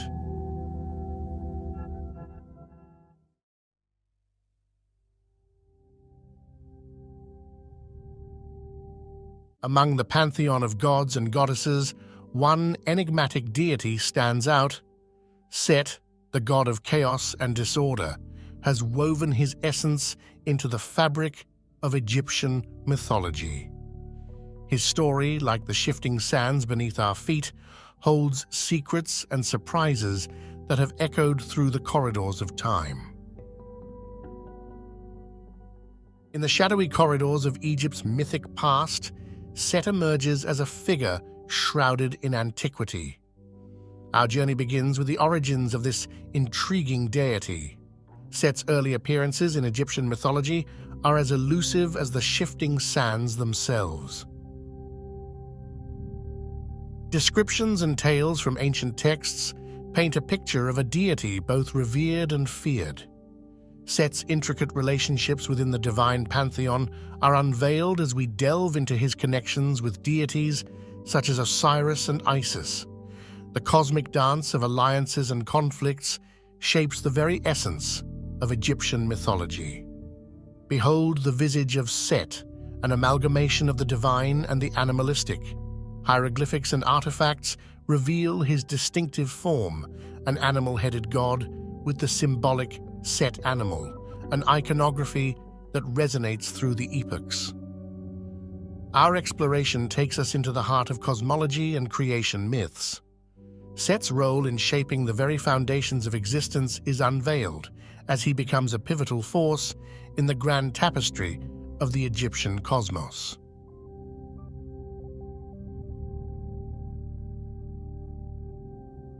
As we venture deeper into the annals of Egyptian mythology, our focus shifts to Set's role in the grand tapestry of the pantheon. Join us in unraveling the complexities of Set's divine presence. Set, the god of chaos and disorder, strides boldly through the pages of history. His essence, a turbulent force, shapes narratives of tumultuous events and cosmic discord. But within chaos lies a delicate balance. Set plays a pivotal role in the cosmic dance, ensuring the equilibrium of Mahat, the Egyptian concept of cosmic order. His chaotic nature, paradoxically, contributes to the harmony of the divine scales. Set's influence extends beyond the metaphysical, manifesting in the natural world. Storms rage, thunder echoes, and the vast desert, a realm of unpredictability, all bear the mark of Set's chaotic touch. Yet, as we traverse the sands, we discover that the worship of Set is a tapestry woven with regional nuances. His veneration fluctuates, adapting to the diverse landscapes and cultures that embraced his chaotic divinity.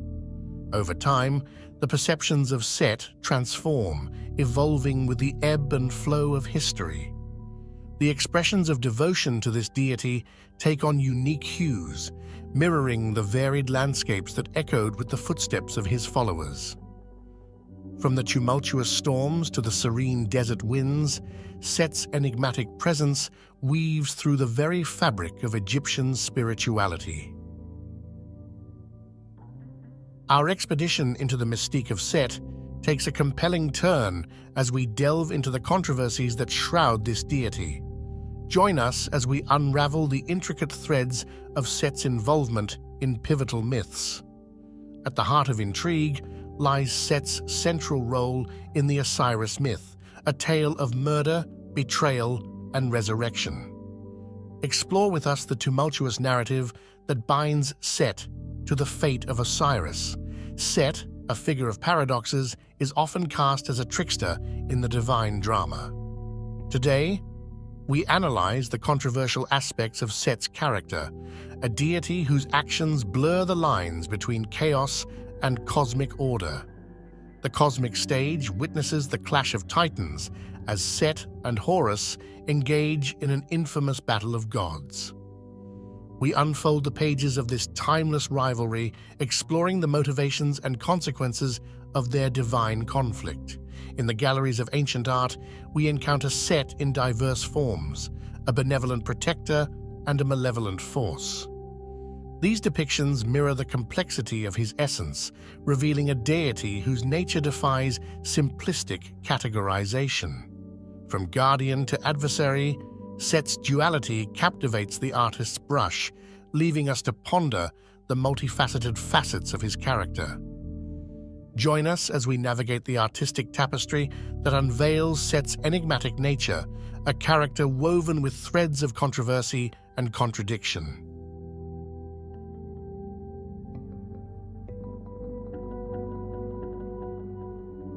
As we navigate the sacred landscapes of ancient Egypt, our focus shifts to the tangible presence of Set in the daily lives and rituals of the people.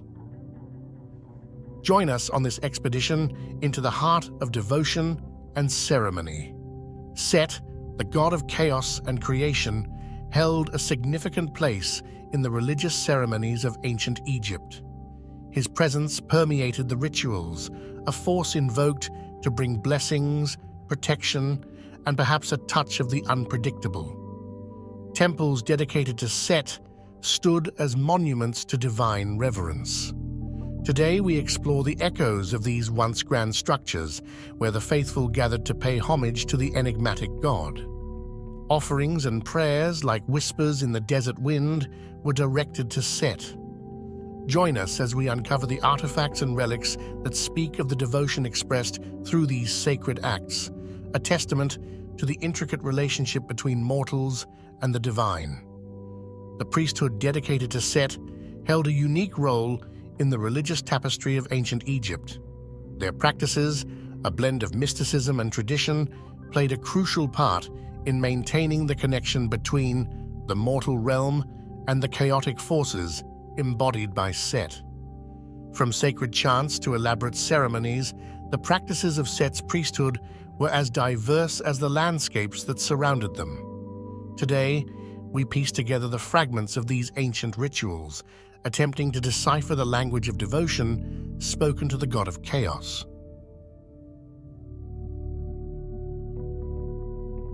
As we step into the later chapters of Set's story, we witness the ebb and flow of his influence across the ages.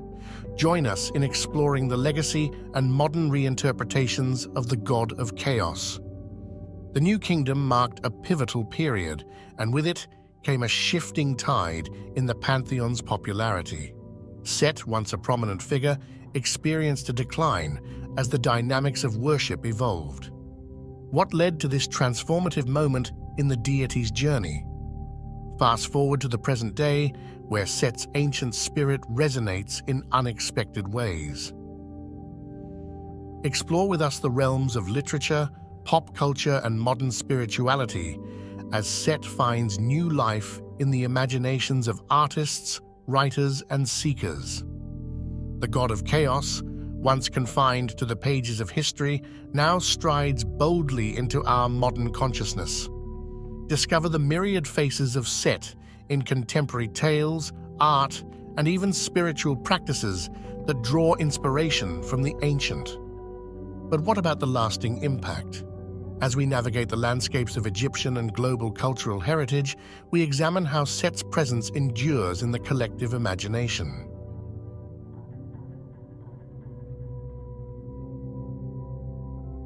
As we stand at the crossroads of time, the tapestry of Set's legacy unfolds before us.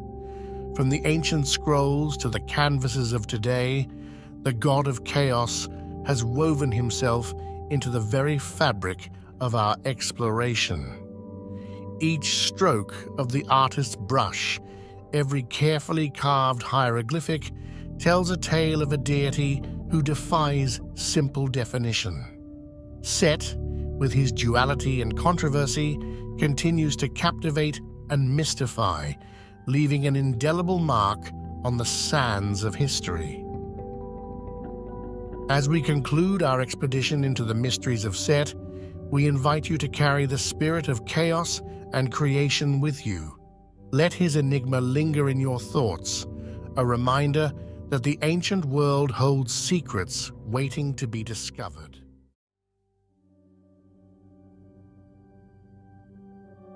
Welcome to the mystical realm of ancient Egypt, a land steeped in myth and legend, where gods and goddesses reign supreme over the hearts and minds of its people. Among these divine beings, one figure stands out, revered and enigmatic: Anubis. In the vast pantheon of Egyptian deities, Anubis holds a special place as the god of mummification and the afterlife. His presence permeated every aspect of Egyptian society, from religious rituals to funerary practices. Before we delve deeper into the mysteries of Anubis, let's take a moment to understand the role of gods and goddesses in ancient Egyptian society. To the ancient Egyptians, these divine beings were not merely distant figures to be worshipped, they were integral to every facet of life. From the mighty Ra, the sun god, who journeyed through the sky each day, to Isis, the goddess of magic and motherhood, who protected her people with her powerful spells, the gods and goddesses of Egypt were seen as both protectors and guides. They were believed to intervene in the affairs of mortals, offering blessings to the virtuous and punishments to the wicked. And at the heart of this divine hierarchy stood Anubis, the jackal-headed guardian of the dead. We will now unravel the myths and legends surrounding the god of the afterlife, Anubis. To understand the origins of Anubis, we must journey back to the dawn of Egyptian civilization, where myths and legends intertwine with history. Anubis, one of the oldest gods in Egyptian mythology, emerged from the primordial chaos, embodying the mysteries of life and death. Often depicted with the head of a jackal, Anubis's appearance is as striking as it is symbolic. The jackal, a scavenger of the desert, was associated with death and the afterlife, making it a fitting representation for the god who presided over these realms. Anubis was more than just a symbolic figure. He played a vital role in Egyptian religious rituals, particularly in the process of mummification.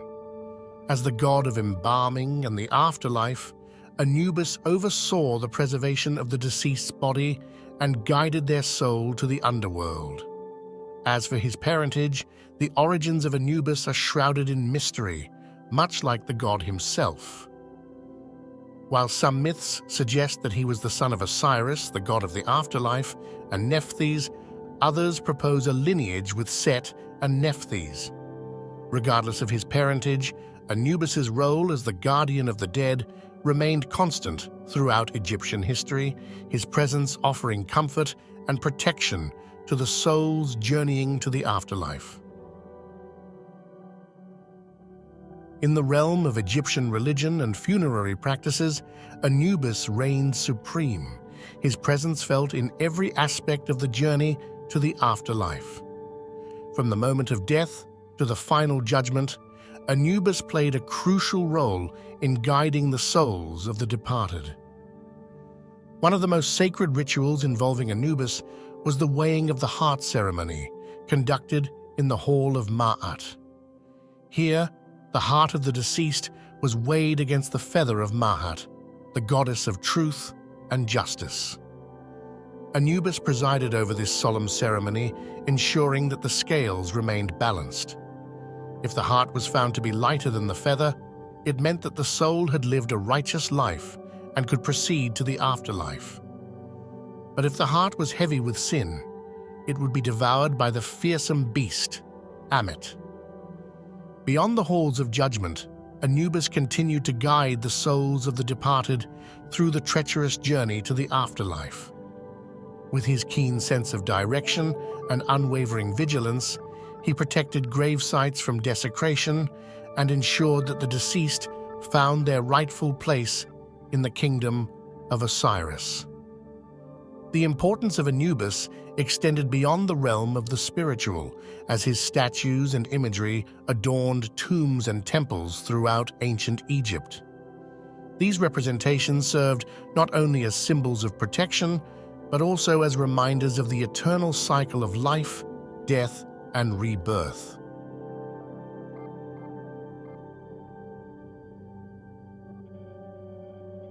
At the heart of Anubis's symbolism lies his jackal form, a powerful representation of death and embalming. The jackal, with its association with scavenging and the desert, was seen by the ancient Egyptians as a creature of the underworld, roaming the night in search of souls. Thus, Anubis's jackal-headed form served as a fitting embodiment of death and the afterlife. But Anubis was not merely a symbol of death, he was also a guardian and protector of the deceased.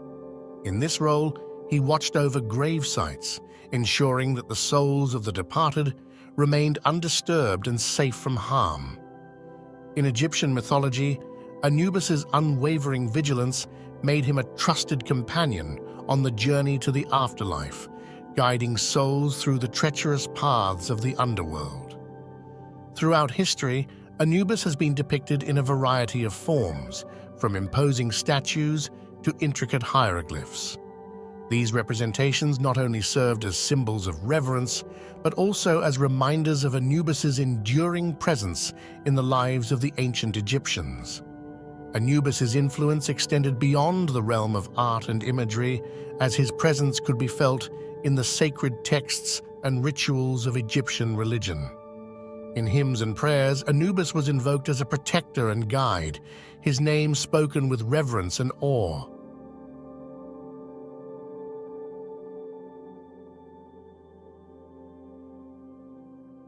As we continue our exploration of the enigmatic deity Anubis, we uncover a trove of fascinating facts and trivia that shed light on the lesser-known aspects of this ancient god's legacy. Did you know that beyond his role as the guardian of the dead, Anubis was also associated with healing and magic? In ancient Egypt, Anubis was often invoked in healing rituals, where his divine presence was believed to bring comfort and relief to the sick and afflicted. His connection to magic was equally profound, with spells and incantations invoking his name for protection and guidance.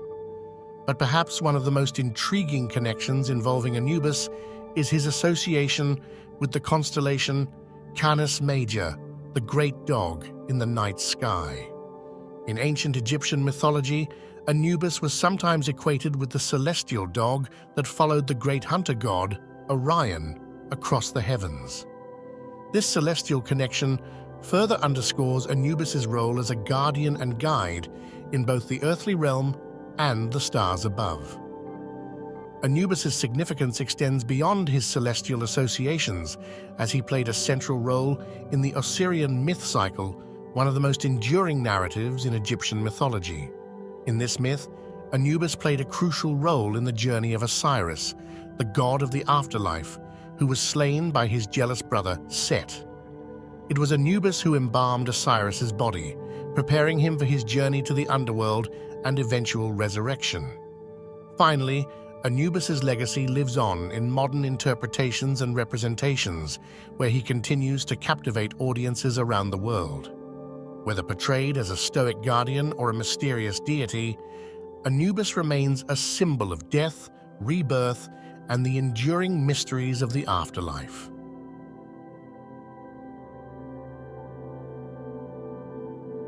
As we reach the conclusion of our journey through the realm of Anubis, we are left with a profound appreciation for the enduring legacy of this ancient deity. Across the millennia, Anubis has left an indelible mark on Egyptian culture and continues to captivate hearts and minds around the world. Anubis's imagery and symbolism have permeated every aspect of human expression, from ancient art and literature to contemporary media and pop culture. His jackal-headed form and enigmatic presence have inspired countless artists, writers, and filmmakers to explore the mysteries of death and the afterlife. In today's world, the fascination with Anubis in Egyptian mythology remains as strong as ever. From blockbuster movies to best-selling novels, Anubis continues to play a prominent role in popular culture, his image serving as a potent symbol of death, rebirth, and the eternal cycle of life. The legacy of Anubis extends to the hearts and minds of people around the world who are drawn to the rich tapestry of Egyptian mythology. Through museums, exhibitions, and archaeological discoveries, Anubis continues to inspire wonder and curiosity, inviting us to explore the ancient wisdom of the Nile Valley. In closing, Anubis stands as more than just a figure from the distant past. He is a timeless symbol of the human quest for understanding and transcendence. As we gaze upon his jackal-headed visage, we are reminded of the mysteries that lie beyond the veil of mortality and the enduring legacy of those who have come before us. And so, we bid farewell to Anubis, the guardian of the dead, the guide to the afterlife, and a symbol of the eternal journey of the human spirit. Thank you for joining us on this journey through the fascinating world of Anubis and Egyptian mythology. See you next time.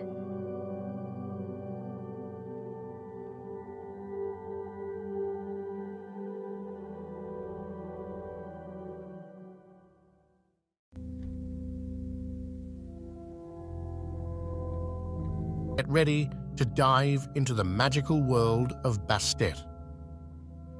Let's pause for a moment to appreciate the captivating realm of Egyptian deities. Picture a civilization where gods and goddesses weren't distant figures, but integral forces shaping every aspect of life, from birth to the afterlife. Egyptian deities weren't just beings to be worshipped, they were a reflection of the cosmic order, guardians of balance in a world of mystery. Today, our spotlight shines on one of these remarkable entities, Bastet, the goddess who held the keys to home, fertility, and protection.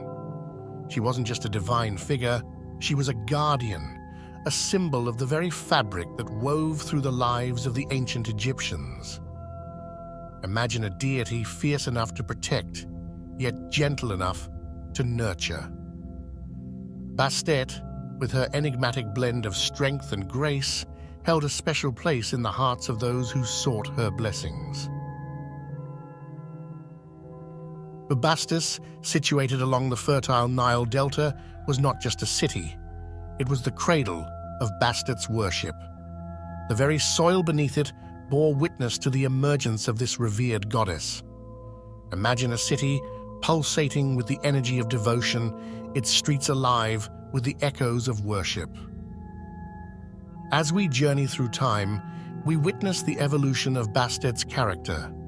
From her early manifestations as a lioness deity, embodying ferocity and protection, to the gradual transformation into a more domesticated cat goddess, symbolizing the gentler aspects of home and fertility. Now let's uncover Bastet's role in the grand pantheon of Egyptian gods and goddesses. She wasn't just a singular entity.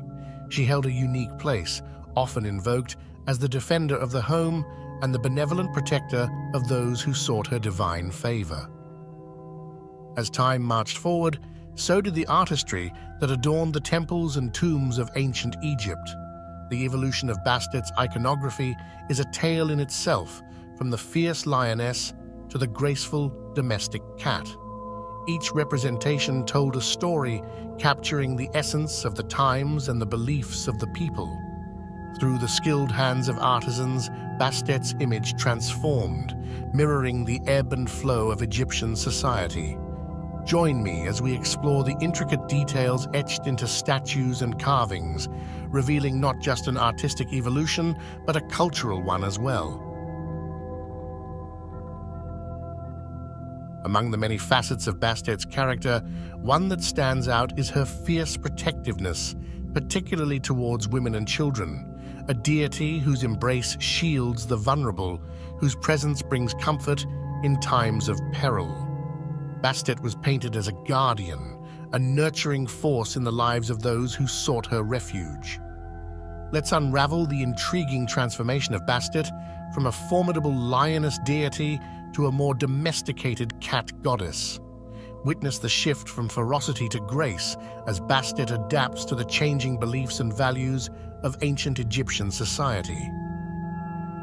Imagine Egypt coming alive with the rhythm of drums, the sway of dancers, and the jubilation of festivals dedicated to Bastet. These celebrations weren't merely rituals.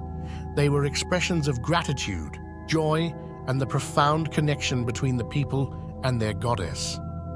These gatherings were not only a time for merriment, but also moments when the divine and mortal worlds converged, forging a bond that transcended time itself.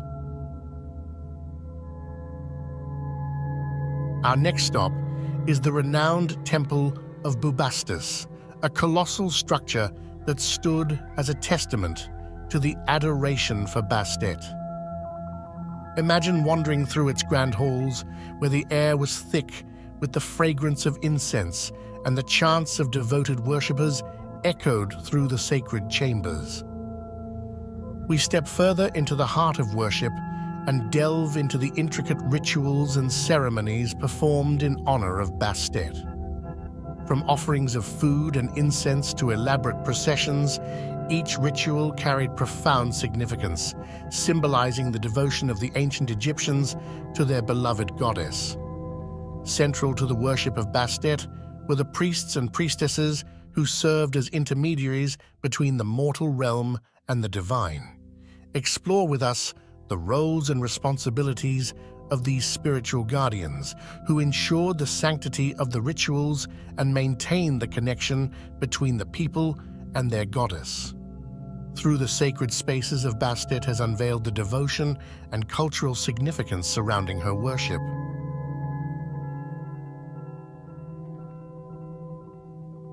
As we step forward in time, let's explore how Bastet's influence persisted in later periods of history and transcended the borders of ancient Egypt.